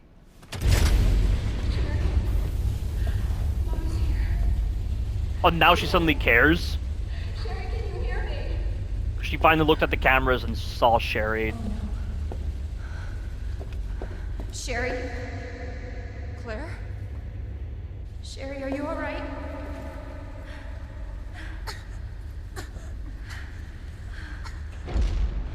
What are you doing?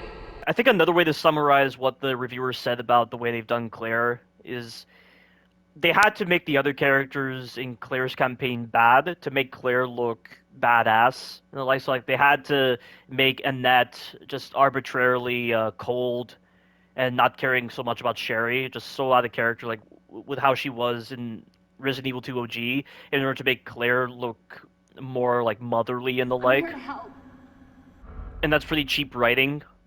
It's not really like clever writing, it's really childish writing like that, so I can definitely understand that. And I feel like it's more so a problem in Resident Evil Village, but I honestly like it better in Resident Evil Village because by making Chris Redfield the worst character in Resident Evil Village, they inadvertently made Ethan the best character. Like, they made Ethan Winters even better in Resident Evil Village. But obviously with a very popular character like her, it's gonna seem bad in that reviewer's mind, but Ethan needs that kind of attention in Resident Evil Village. And it is like Ethan's personal journey, even if like the lore in Resident Evil Village is a mess, the story is a mess, as I've already pointed out in my retrospective. But at least the silver lining is, by making Chris bad, Ethan's automatically made better. He was already a fun character to play as, a fun character to interact with. By making Chris Redfield bad, it's just amplifying that even further. Sherry's been implanted. She can't be saved. Are you fucking kidding me? You're her mother. Get in here! So how does she know that Sherry was implanted when Sherry was unconscious? What specific symptoms did Annette notice? Like, did she notice the disfigurement with Sherry's eye? And that's the indication that she was implanted with the G virus? I'm a bit confused with the whole relation between the G virus and the G embryo. How does a virus create an embryo exactly? You don't understand. William is still out there, and if I don't stop him, This conversation is over! Like, did they use variants of the N-alpha parasite and incorporate it into the G virus? Is that how it's played out in Resident Evil 2 OG? I don't know. I don't understand the correlation between the G virus and the G embryos. wait! Wait! Unless, like, the G virus actually gave the host those kind of abilities. Like, that kind of reproductive capability similar to what the C virus did to Deborah, because she was meant to be a breeder of the C virus. I'm probably thinking of something else with the C virus in Resident Evil 6. I can treat her. In my lab. It's not far away. And I remember the reviewer saying that it doesn't make sense for Annette to say that Sherry can't be saved when there's literally an antidote in the lab right now. So why is she saying that Sherry can't be saved? That is pretty bad writing right there. Mommy?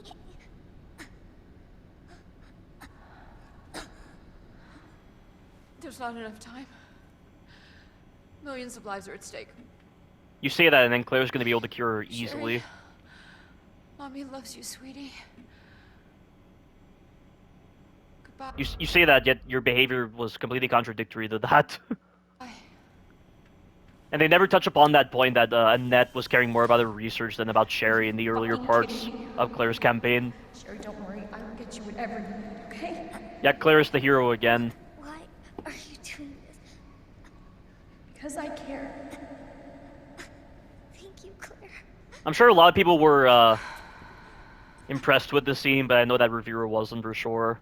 And I can totally understand why. I mean, the thing is, a lot of people praising the remakes have not played the original versions of the Resident Evil games. Lab's not far. That's why a lot of people praise Resident Evil 4 Remilk. That cable car. Because they haven't played Resident Evil 4 OG, or they haven't truly grasped just how much better the writing is in Resident Evil 4 OG compared to Resident Evil 4 Remilk. I mean, yes, Shinji Mikami did admit that the story in Resident Evil 4 OG was constructed over the span of 2 weeks because they ran out of time.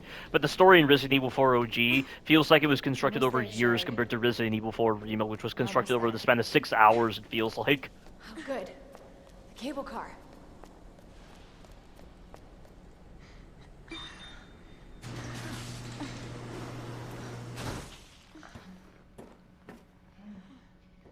But it totally feels like a trend with these remakes. It really does feel like the remakes are not focused on storytelling, they're focused more so on the characters. Like, Resident Evil 3 Remake didn't really have a story, I would say. Jill was just kind of going from place to place to place. I mean, she did find out about that lab, and, you know, she was doing some digging into Umbrella, and she just lets Nikolai die in that nuclear blast that wipes out Raccoon City. It was a Operation Bacillus Terminate. That was what the nuclear blast was called. That wiped out Raccoon City. It was Operation Bacillus Terminate, as they discussed in Resident Evil 6 in the file. But yeah, I'm not really seeing a story in Resident Evil 2 Remake right now. Just playing it back again, I don't see a story. And I remember the cutscenes from Resident Evil 3 Remake. I don't see a story there as well. But honestly, it's more conspicuous in Resident Evil 4 Remake. The storytelling is just going nowhere with Resident Evil 4 Remake. There was no story whatsoever. It was so shoddily handled. My blind playthroughs of Resident Evil 4 Remake and Separate Ways Remake really point this out.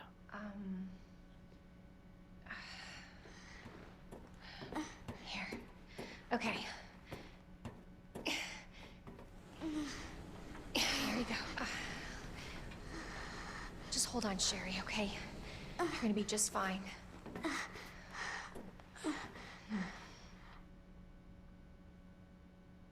Okay.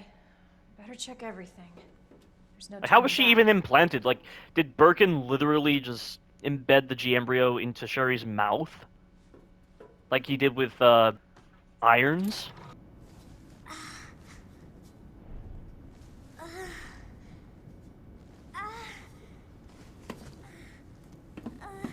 Hey.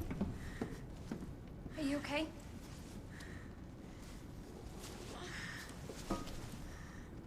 Your jacket's so warm. My brother gave it to me. You know it's supposed to be lucky? I don't know what I'd do without you. Yeah, see, that is also very conspicuous, that line. I don't know what I'd do without you. That really confirmed that reviewer's suspicions that Claire was just made to be the badass when every other character suffers. Are you kidding me? You were doing just fine without me, so I came along and got you all sorts of trouble. Yeah, she was doing a lot better than Ashley from Resident Evil 4 Remake, that's for sure. That's rather amazing how Sherry at this age can be so much more capable than Ashley, honestly. I really feel that right now. I mean, Sherry at least fought back in certain parts. She was doing her best at evading Birkin and hiding in the vents and staying with Claire, but Ashley is just so incompetent in Resident Evil 4 Remake. I have something of yours. I don't want it. Really? Why not? It's so pretty. That sounded weird the way she said it's so pretty. It's from my mom. I don't like this actress at all. There's something wrong with the way she delivers the lines. It really sounds like she's reading a script. It doesn't really sound like a genuine quote from the actress. It really sounds like she's reading a script. For my birthday last year. All I really wanted was for her to be home more. know it seems like your mom doesn't care, but... Hey. Sherry, come here.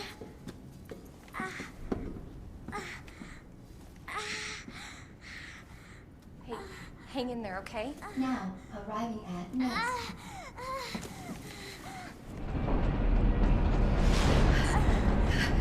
It's okay. I've got you. Come on.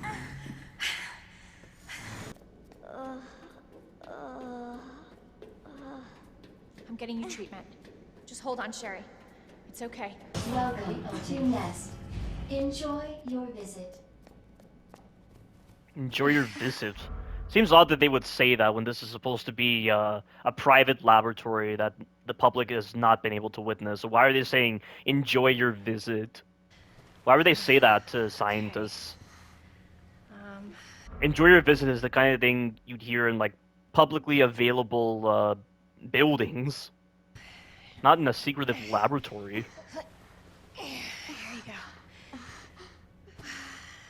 All right. Now what? There's got to be something here. A conveniently opened email. Viral agent. That's it. That's got to be it. Wow. She doesn't even search through the computer. It's just conveniently Sherry? open, as that reviewer pointed out. You stay right here, though, okay? I'll be back soon. I promise.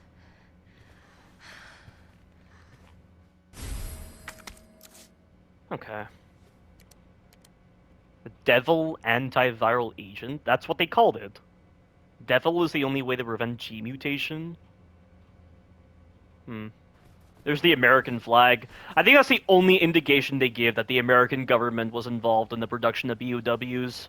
I haven't really seen any hints that the American government was involved in the production of BOWs, but I'm pretty sure they are. It seems odd that they haven't touched upon that.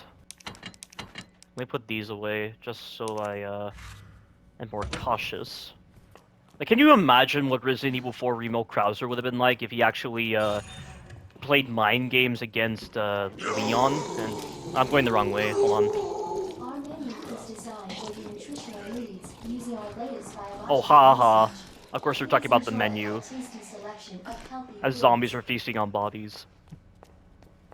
Like, can you imagine what Resident Evil 4 Remilk Krauser would have been like if he actually used the fact that the American government was involved in the production of BOWs against Leon during their encounter? I mean, what is the whole point of the retcon in Operation Javier, where they removed such an interesting set piece with the T. Veronica virus and just replaced it with some random drug cartel mission in a section of South America?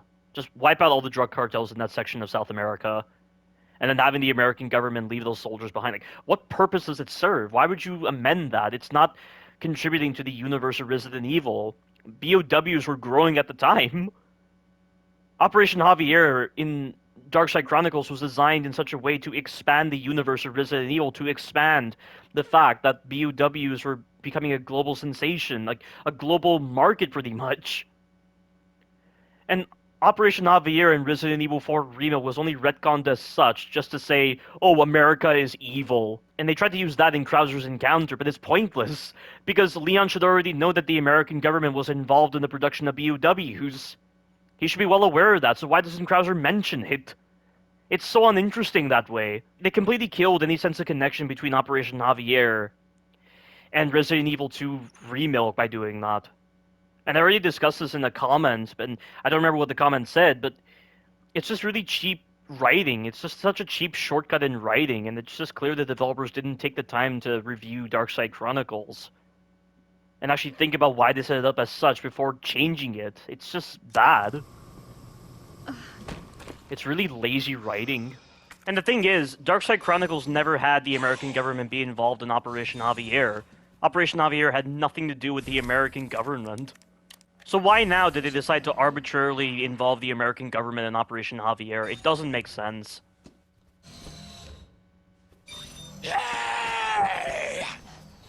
Dr. Lee, your presence is urgently requested by Chief Cartwright in the East area. I know in the second scenario, the modulator is on this guy's corpse. I believe Hunk was working for Wesker, was he? Was he a member of the rival company? Or was he a member of Umbrella? I don't know. I don't even care, because Hunk's not that interesting of a character. He's very boring and doesn't do anything. And I love people praising him in like the Fort Survivor DLC when he's literally doing the exact same thing you're doing the entire time as Leon and Claire, just running past enemies. How is that impressive, guys? How does that make him stand out as a character? That doesn't make any sense. This is where the Ivies are going to appear, which are a really bad enemy type. They're just zombies. Senior They're staff literally clearance required zombies. for computer access. I don't understand why they changed the Ivy design. It doesn't make sense.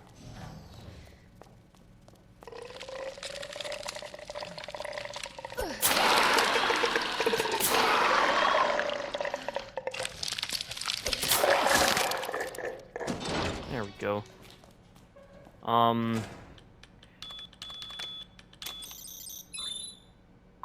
I remember that code. I don't remember what the other ones are.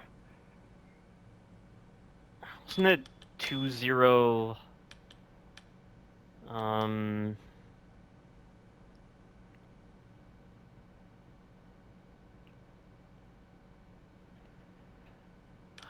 2067 or something? I don't know. Oh, I was right. Okay. Lucky me.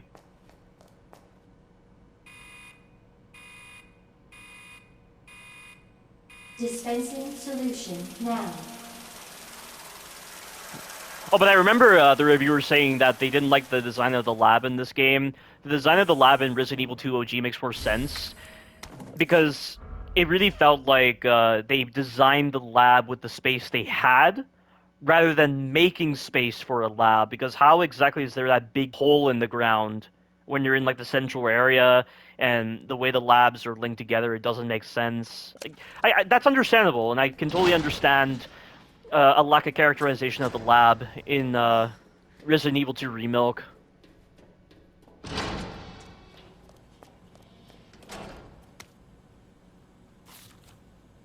Plan 43. So Plan 43 is the Ivy, I believe. Plan 42 was in Resident Evil 1 Remilk.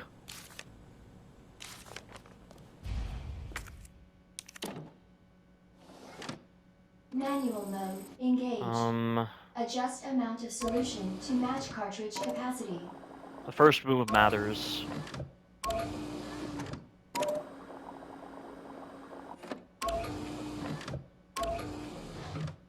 Got it. Yeah, it's just like a Resident Evil 4 OG puzzle where the first move matters and then the rest of the moves are easy to figure out. I know this Ivy's going to be a pain in the ass to get past.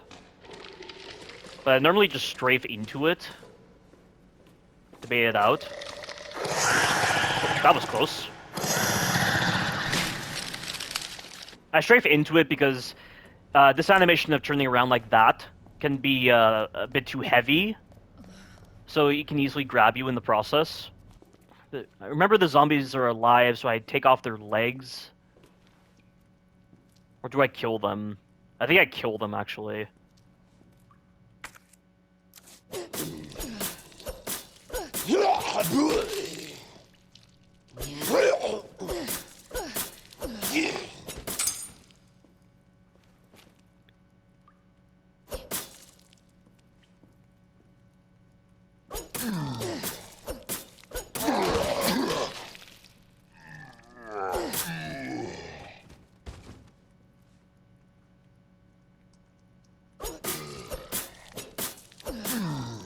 He's dead. This guy can be a pain in the ass because the limb dismemberment system is random.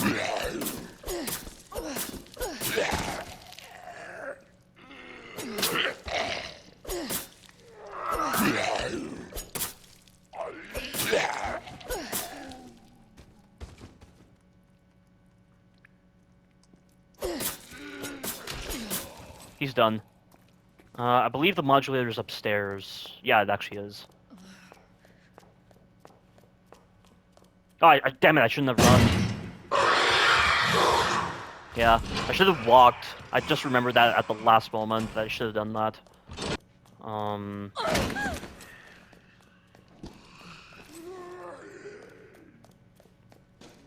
So the modulator's right here.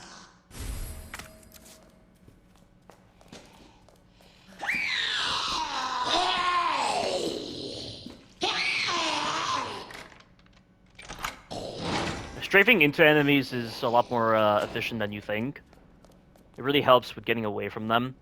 But I know this is going to be a big pain in the ass, but... oh, okay, there. Let me just take that out. So I'm just going to make a save right here. I need to get back over to here.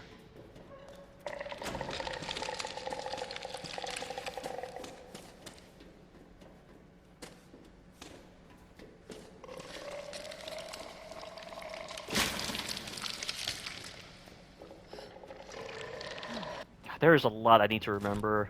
This is all muscle memory. Okay, so I gotta walk right here, because the liquors are active. Yeah, this is why you get rid of the zombies, because they can get in the way when you're trying to get over here. Yeah, one of my main criticisms of Resident Evil 2 Remilk is the lack of connection with the other Resident Evil games. Like, we know that in Resident Evil 6, Simmons was one of the individuals that orchestrated the nuclear strike against Raccoon City, Operation Bacillus Terminate, but he's not mentioned in any of the files here.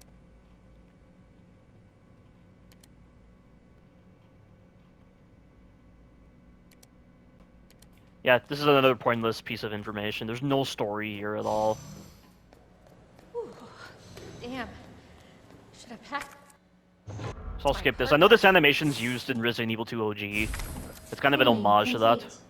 But I know there's a knife in this safe room right over here. I need to get past these IVs.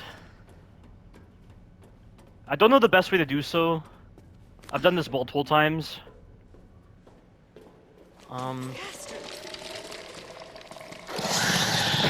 That was close.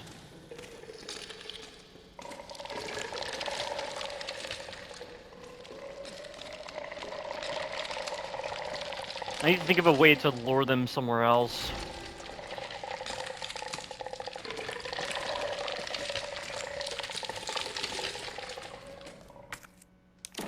So much for the weed infestation.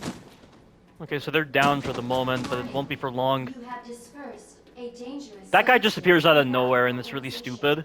But that's the case. Your actions have been logged, and you may be subject to disciplinary measures. Yeah, now they're getting back up. Yeah, I have no choice. I have to go this way. Yeah, trying to lure all these IVs to a single spot so that you can get past them is really clumsy. I could have delayed them by knifing their spores, or whatever they are. But I didn't want to waste knife durability, even though I have plenty of knives for G3 Birkin. Now, obviously, the big problem here now is the zombies. The two zombies, or three zombies, rather. The three zombies here can be problematic. Oh! It's an IV, not a zombie.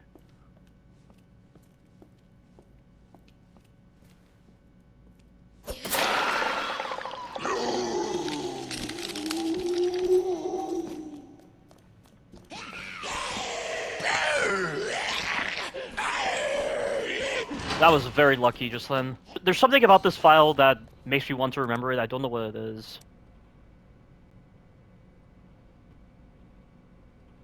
That's it? This is nothing. Why do I consider this important for some reason? It's not important. There's literally nothing here. It's just mentioning spies are around. Well, also, that brings to mind something that I figured out after I did my Separate Ways Remilk Wars Throughs. But Ada had actually retrieved the G virus, not the actual virus itself, but a G virus like tissue sample. I think this is something mentioned in Umbrella Chronicles, but I remember seeing it on the Resident Evil timeline. So she did retrieve the G virus tissue sample, but it's not mentioned in the Remilk for some reason. I don't know why. So the fact that they forgot that Ada had retrieved the G virus tissue sample is pretty bad. Got eyes on the G virus. We're going in.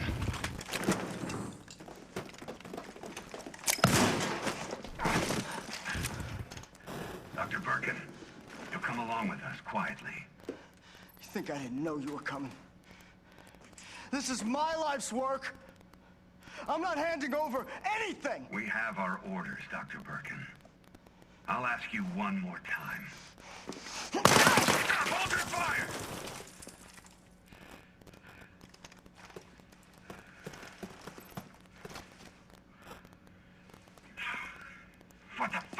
thinking? Our orders were to bring him in alive.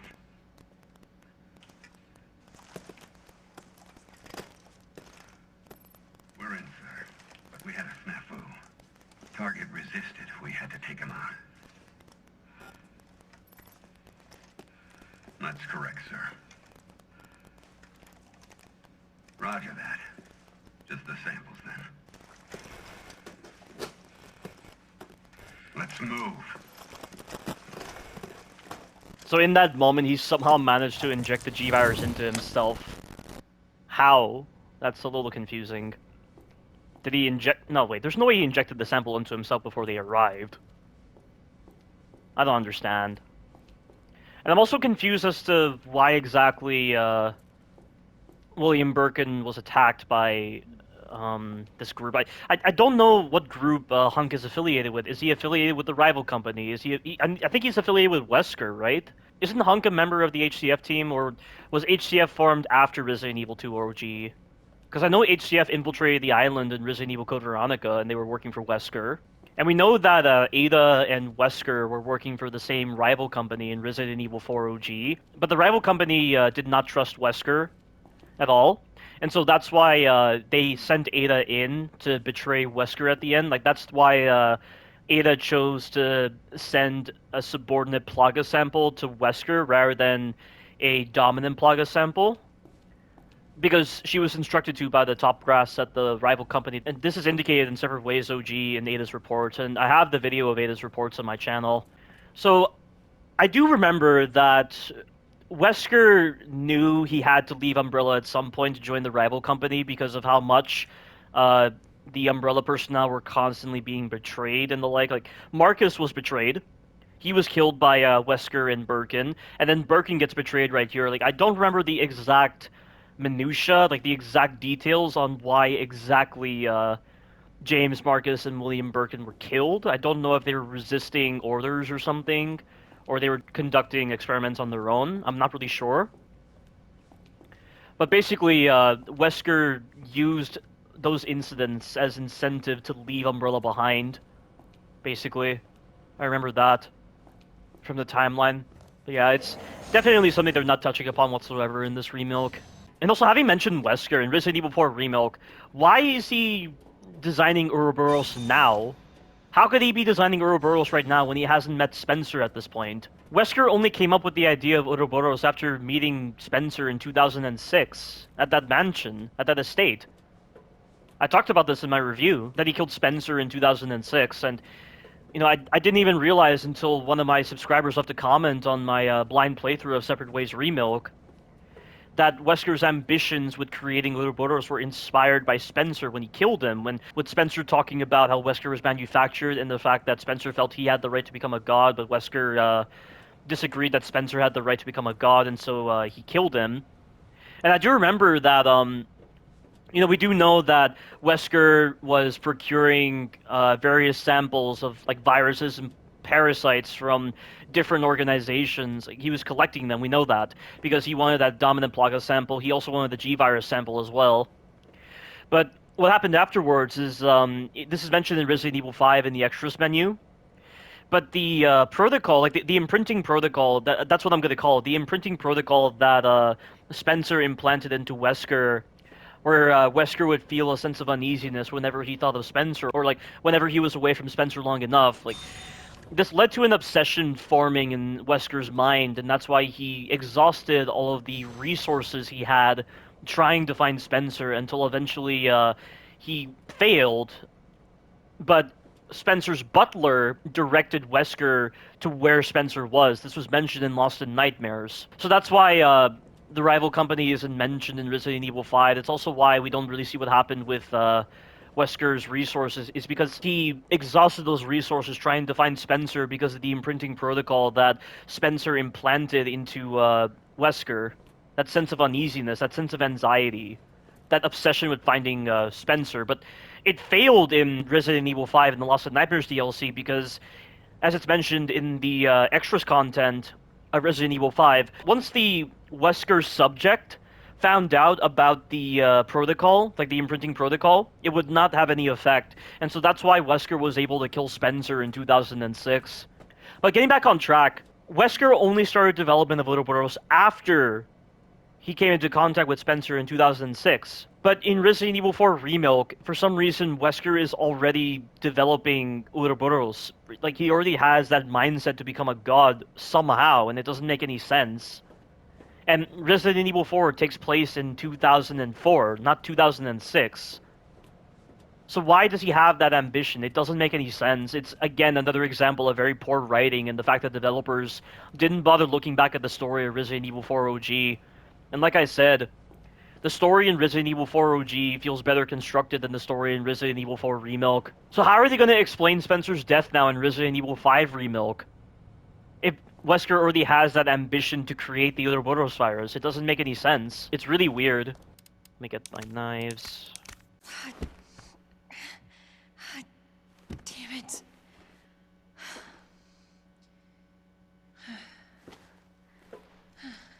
Look at that. Alright. That was so casual. Like, she just immediately figured out that the pendant goes in just based on that symbol. She catches on quicker than Leon in Resident Evil 4 Remilk. That's interesting. Hell yeah. And it's so odd how this capsule is just unlocked in Leon's campaign. It doesn't make any sense. Got it. Thank God. The antiviral agent. Gotta get back to Sherry. There is that one G-virus sample, it looks like, so... Okay, maybe it does make sense, but... I don't know.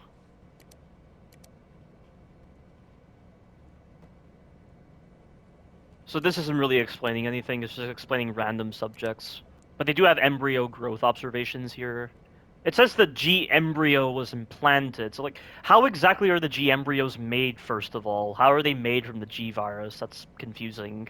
Like, are those embryos that come out of the people like Chief Irons just what grow up to become the G adults? I think that's how it is, actually, yeah. I think that's actually how it is. But I'm still confused as to why the virus has that behavior to it. Like, did they distill that characteristic from some kind of life form? Like some kind of animal or something? Like, why exactly is the Golgotha virus, which is what the G virus is actually called, why does it create embryos inside of the individual? I'm just a little confused here. I need to read up more on the lore on the Resident Evil podcast team's timeline. And I think these are the subjects, actually? Is that actually what these are? Just those subjects in the computer? Alright. This is going to be a pretty dumb encounter, and it's pretty lengthy as well.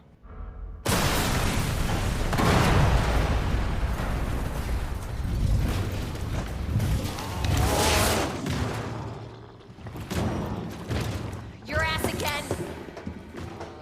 William! This ends now.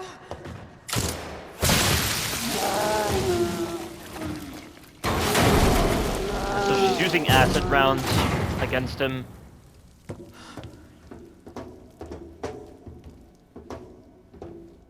What the hell is this thing? That was my husband.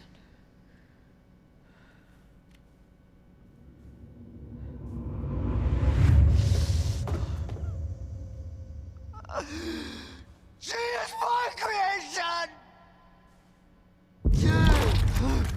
So he injected himself with the virus prior to being attacked by that team. I still don't know if that's the HCF team or some other team under Umbrella's employ. But how can he even assume that he's going to get those samples out of there if he's already infected himself with the virus? That's a little confusing. Oh!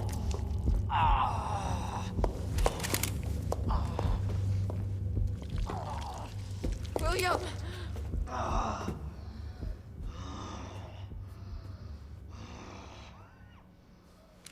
I should have killed him while I had the chance. So he just walks away from her. Like, that is so weird. Why is she acting so bizarre in that moment? Where she just stands there and lets him get away and William doesn't even acknowledge her?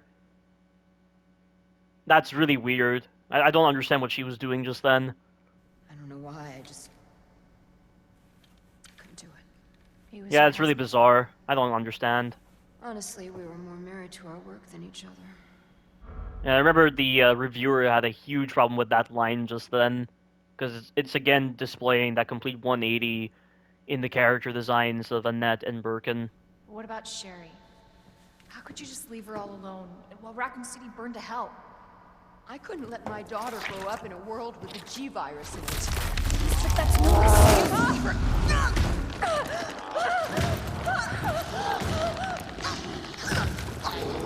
You're not gonna shoot him, Claire?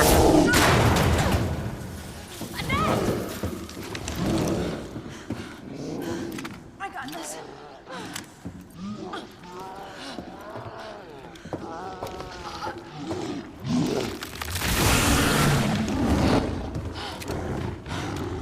I'm sorry.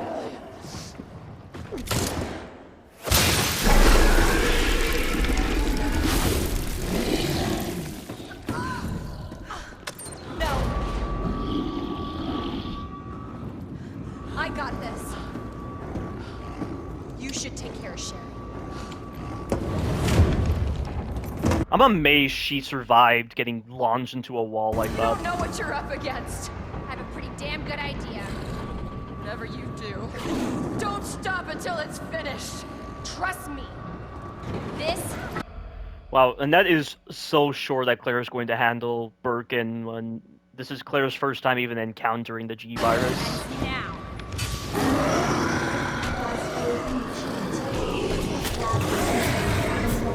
Is neutralized.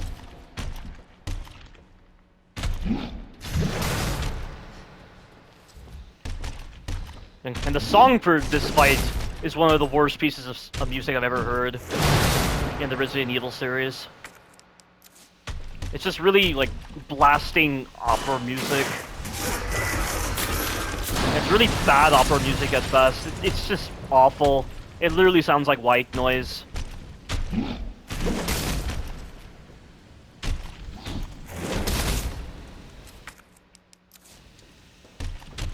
I really should be swapping knives. I don't want to break my knife because you can't move when your knife breaks. It's really dumb.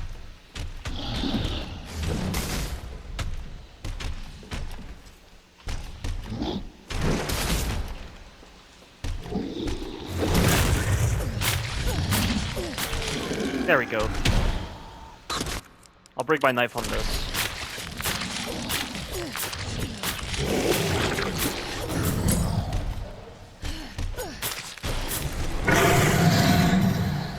I gotta remember, I need 2 knives for G4 Birkin as well.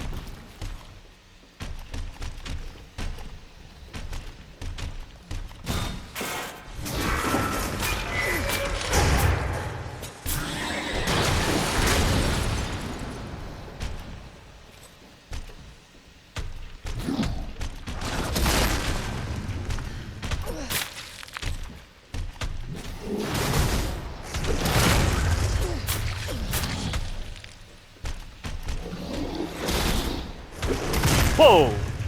He almost caught me right there.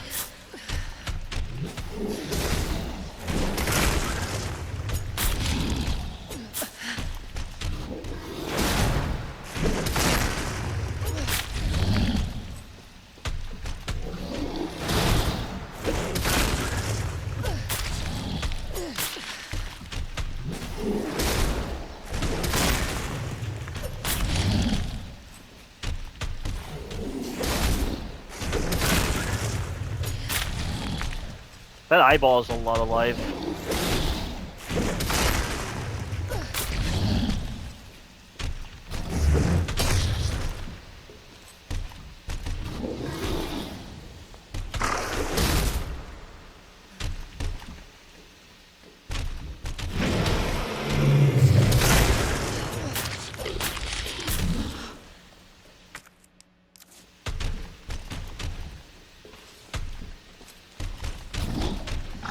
That was a mistake. I should have immediately run towards him, because he could have easily hit me with that running attack of his.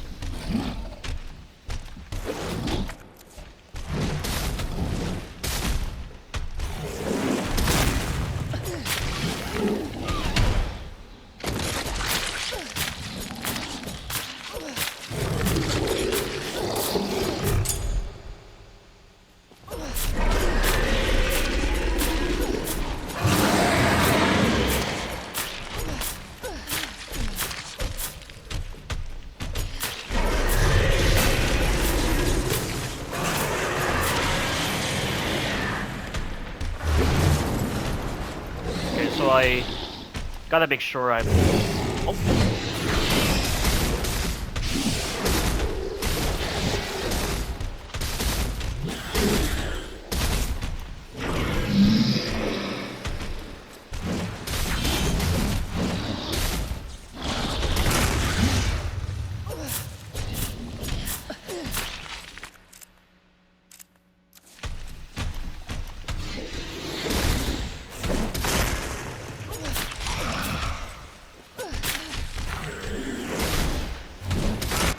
Gotta swap knives.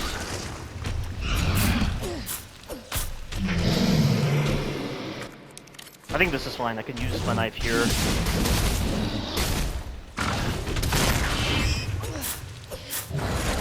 And he's done. So at least that's one thing I forgot to mention, but the remastered version of this game is a lot better than the original version. Because of the fact that you can do more damage with your knife thanks to the high frame rate, so it ends these really boring encounters faster. The remastered versions of Resident Evil 2 Remilk and Resident Evil 3 Remilk are much better than the original versions. With Resident Evil 7 though, that's not the case, because the remastered version has problems. The remastered version has problems that the original version of Resident Evil 7 didn't have. And that's why it's an inferior remaster. As much as the loading times are improved in Resident Evil 7, it doesn't excuse the problems that the remastered version has. And I don't even care that the load times are long, because it's just one big load in Resident Evil 7 at the start. And then there's like almost no loading until you get to the transition between the Baker Estate and the ship. Yeah, I will not touch the remastered version of Resident Evil 7 anymore because of the issues with the audio, certain issues with the AI, because there are times when the AI can be very omniscient with Jack and Marguerite, and there are other problems as well with hit reaction. It's a pretty unfulfilling remaster, if you ask me. Those kind of problems alone just bring down Resident Evil 7 remastered in quality. That's why I much prefer the original version of Resident Evil 7, which is still the best game of the Resident Evil series by far. It's the last good Resident Evil game. Every Resident Evil game, starting from Resident Evil 2 Remilk, has been bad, or underwhelming, or just so far below the baseline level of incompetency. Aside from Resident Evil Village. It is better than Resident Evil 2 Remilk and 3 Remilk, but it does have problems that bring it down in quality severely. Hey. I knew you'd make it. My mom needs help. Annette? Sherry. How are you? Okay. But you don't look so good.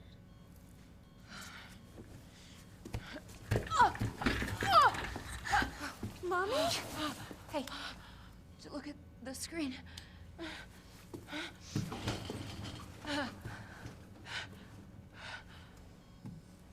Oh, thank God.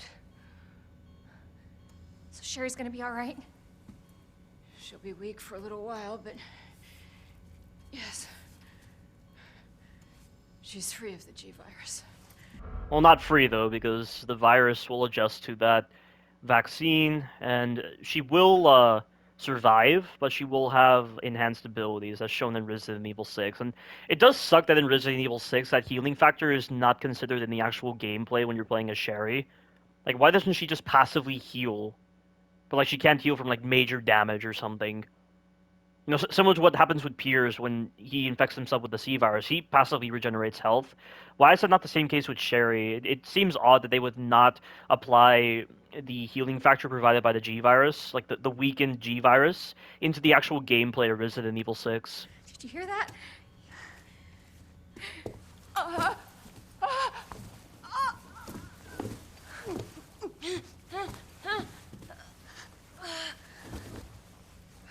I'm amazed she made the journey from that lab all the way to here, after being slammed into a wall, and only now she's succumbing to her injuries. What happened to her? She was attacked by the monster. Don't worry about me. Also, having mentioned monster, there's limited enemy variety. There aren't that many enemies. You just have the zombies, lickers, IVs, G-adults. And that's really it. I might be counting Mr. X, because Mr. X is just a boss-like enemy, not exactly an enemy type. I don't know why people say the enemy variety is so good in Resident Evil 1 Remilk and 2 Remilk, and even in Resident Evil 1 and 2. Like, there's very little enemy variety, and they don't even feel like enemies because of how much you just run past them all the time. Like, how am I supposed to respect them as enemy types if they feel more like hurdles you jump over in the Olympics with every single enemy you're dealing with? It's pretty lame. And well, I can't even count the Ivies as like a separate enemy type because they're literally zombies, only you can make them flinch by shooting those spores. That is such a lame change to the enemy modeling. The Ivies at least had character in Resident Evil 2 OG, even though they were a very weird enemy type. And they had some really weird clunkiness with their AI and other stuff like that. But at least there's something. Like, the Ivies aren't anything in Resident Evil 2 Remilk.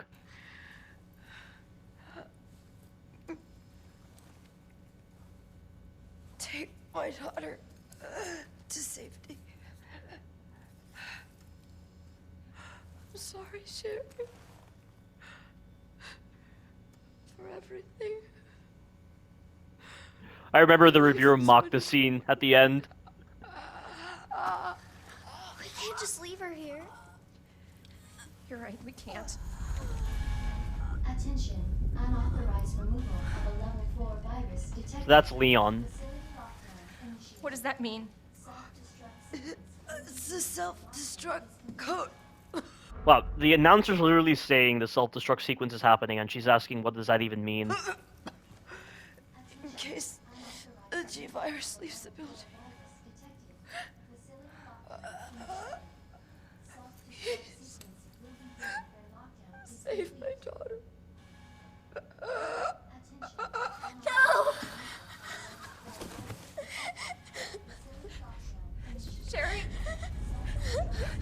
It's this part that the reviewer mocked. Mom, please say goodbye. It's okay, Claire's here to save the day. Please, Sherry. Listen. She loved you, okay? You really gotta get going. Come on.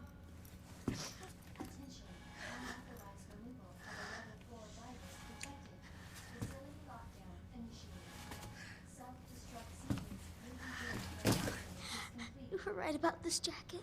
There it is! That line! It doesn't fit the scene at all. Why would you say you're right about this jacket when she's supposed to be mourning her mom?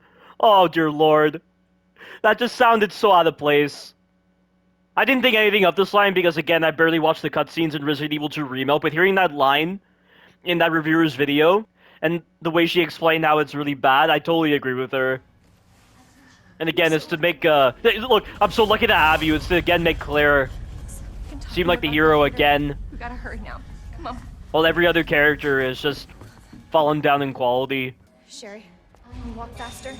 I don't want to rush you, but we have to go. Let's get the hell out of here. Yeah, but like, what is the point of all this space, right? Like, was this space really around when constructing this lab in the sewers? Because it really feels like they cleared out so much space for the lab rather than using the space provided to actually make the lab. Thank you for being I totally understand what that reviewer was saying, and it is pretty dumb that way. I'm really glad I met you. I'm really glad I met you too, Sherry. But save your thanks until I get you out of this place. But you can definitely tell that Sherry doesn't really care about her mom in this game. So she just so easily transferred her mother persona to Claire all of a sudden. You see what I mean? No incentive to use the guns whatsoever. I've gotten through all of this game without using the guns. Where exactly is the soul there? Like, where exactly is the incentive to partake in, you know, like, those kind of mechanics with the guns and the ammunition types when I'm just going to be using my knife the whole time? Like, the knife doesn't have any character in these kind of knife-only games. It only has character when you're using it very strategically in the Resident Evil games designed with all the guns in mind. That's why the knife has character in Resident Evil 4, and in Resident Evil 6, and in Resident Evil 7. And even with Resident Evil 4 Remake, you're using the knife for parrying a lot, and you're also using it for knife executions, and like, so that's utility there.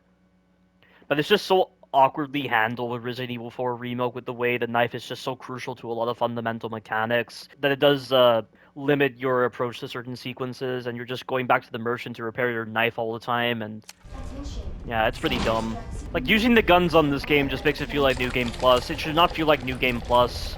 Like, when you're already playing on New Game Plus for a game, you're not even playing the real experience at all. Like, New Game Plus always makes games feel like a hollow experience. Unless you're talking about the Batman Arkham series, where they actually make New Game Plus good and different to the new game. Thing's locked. Hold on. Sherry, where do you... I think I can open it from the other side. I got it! Damn it, your timing sucks. Huh. Nice work, Sherry.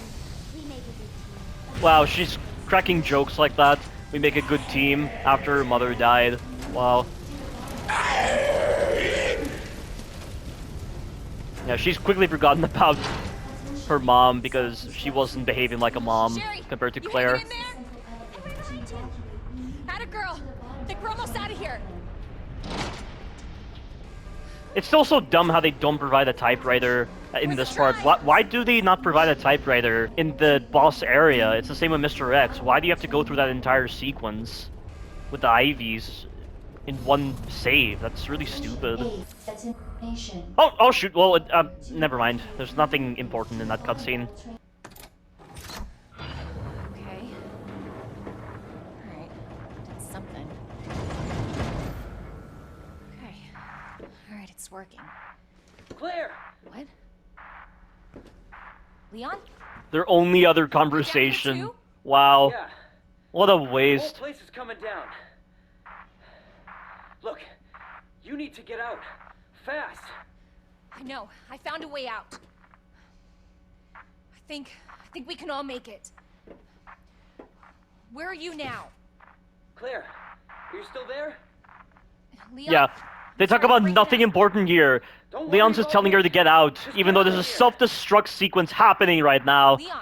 Leon! She doesn't even tell him about the train. Damn! Because she doesn't know that Leon's on a path that converges directly with the train. Yeah, that's a really bad cutscene. Like, Leon just stumbles on the train in his scenario.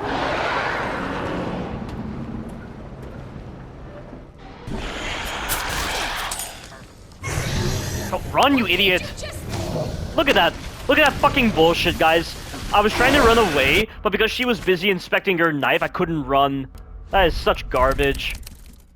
I thought I could get away, but she spends so much time inspecting her knife, and she just will not move. And it's the same problem in Resident Evil 4 Remilk. Only in Resident Evil 4 Remilk, if you break your knife by deflecting, Leon doesn't get his movement slowed or anything. It's only when you're trying to use the knife as a melee attack, and it breaks, that's when your movement is slowed.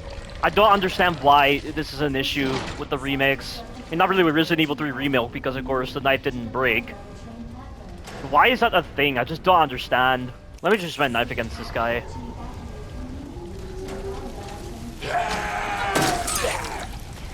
So you see right there, guys, I did not take instant damage like in Resident Evil 4 Remilk. I think we're almost out of here.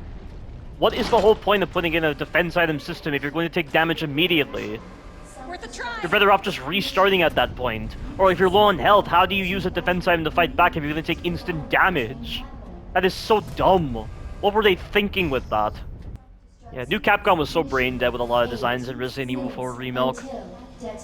That's why they're the stupidest company ever to mess up a AAA title like Resident Evil 4.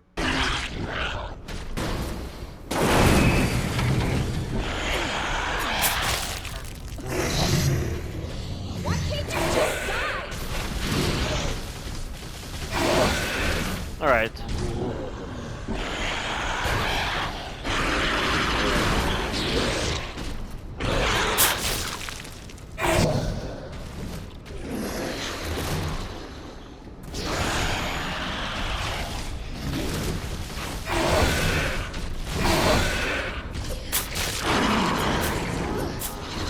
I can't aim high enough.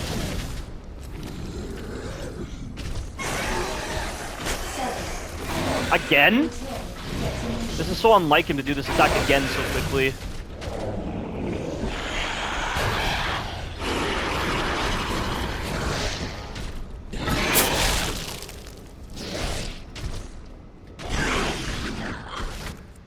And you go through knife durability so fast with G4 Birkin. But at least it's a functional fight, but it's just pretty boring. I can't believe I used to like this guy.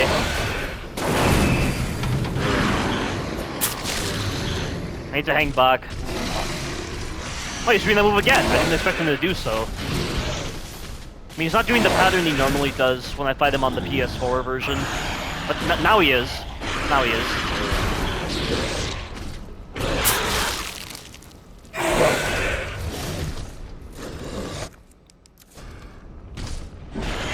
There we go. Yeah, this is a much better fight compared to G4 Birkin and Resident Evil 2 OG. G4 Birkin and Resident Evil 2 OG was just really broken and badly designed. Didn't flinch from anything. The environment was not designed well enough to accommodate his moves.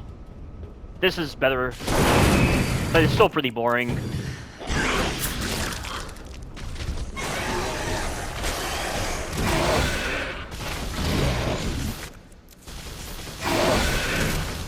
He's gonna charge, he's gonna charge. Come on, charge me. There we go.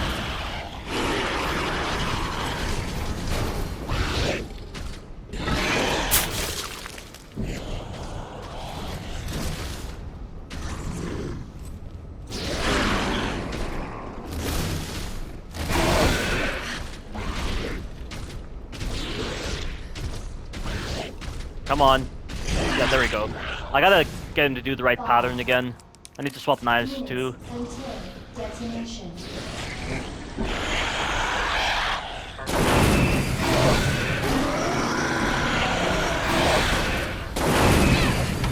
That's really stupid. And I lost my opportunity to knife him because of that late stun.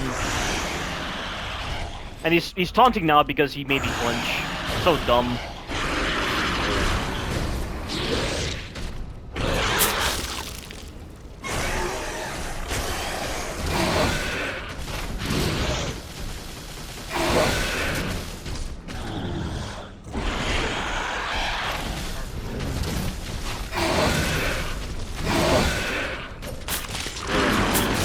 I'm amazed he's not dead yet, because the knives do a lot of damage to him. They do more damage than any other weapon in the game, aside from the grenades. He's jumping now, so every odd time he jumps in the train, every even time he jumps on you.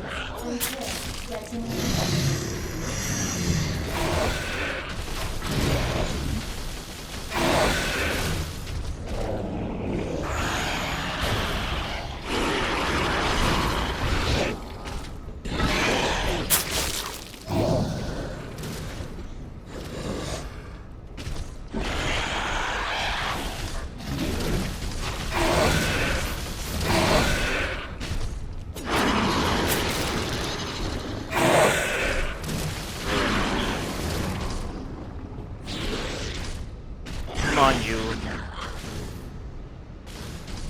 How is he not dead yet?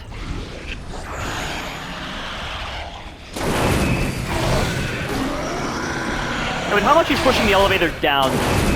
You'd think we'd already be at the bottom by now.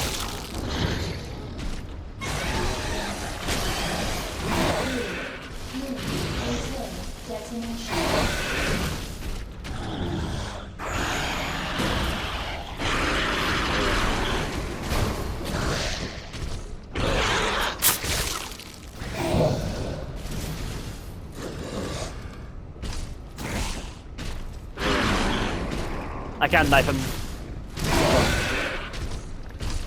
Yeah, because he's gonna recover too fast from that move.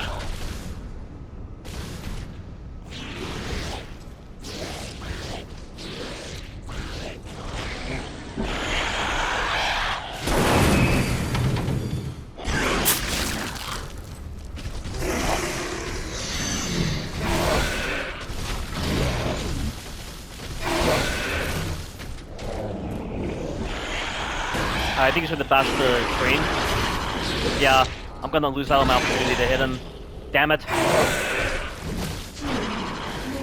Until detonation. That move I can hit him.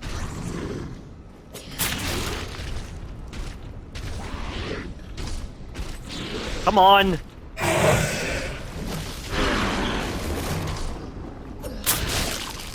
He's still not dead yet. He's close to dying. His eyes are getting redder. We swap knives.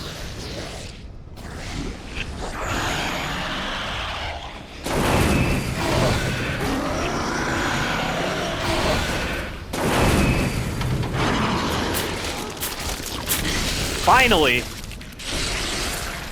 He'll die out after a certain amount of time. Yeah, that's a pretty dumb fight, but it works. It's a functional fight, but the way it's done just makes it pretty boring. And it's also really stupid for first-time players who don't understand how he works. A lot of people were very confused as to how his health works, when it's based on the number of eyeballs you destroy. Well, so a lot of people would just be laying into his body with a death machine. But it would not work. Yeah, really confusing communication on the developer's part.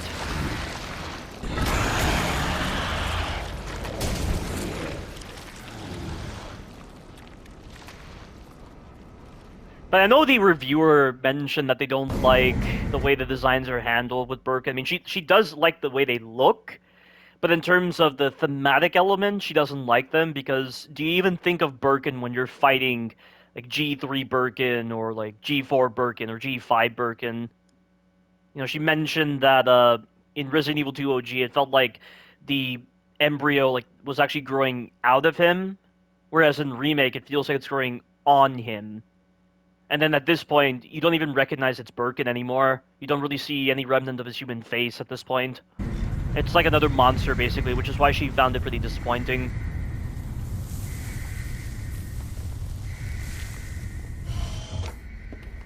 Claire! It's okay. I'm here. We're getting out of here.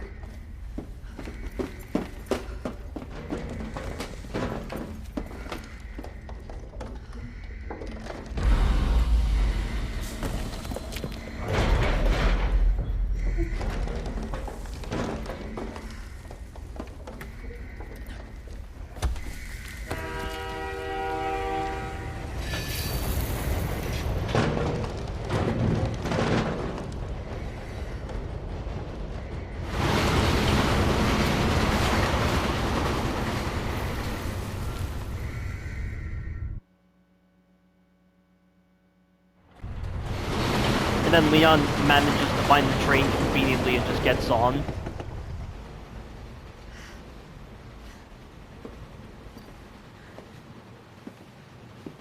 And she's not even thinking of Leon at this point. Like, it's odd.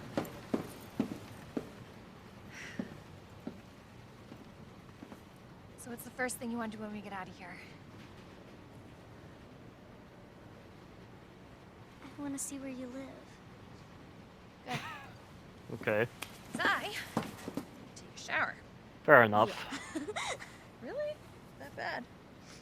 Ooh. Yeah, they've just forgotten about Sherry's mom's death. Claire! Leon! I remember that smile. That smile she did not like. You did.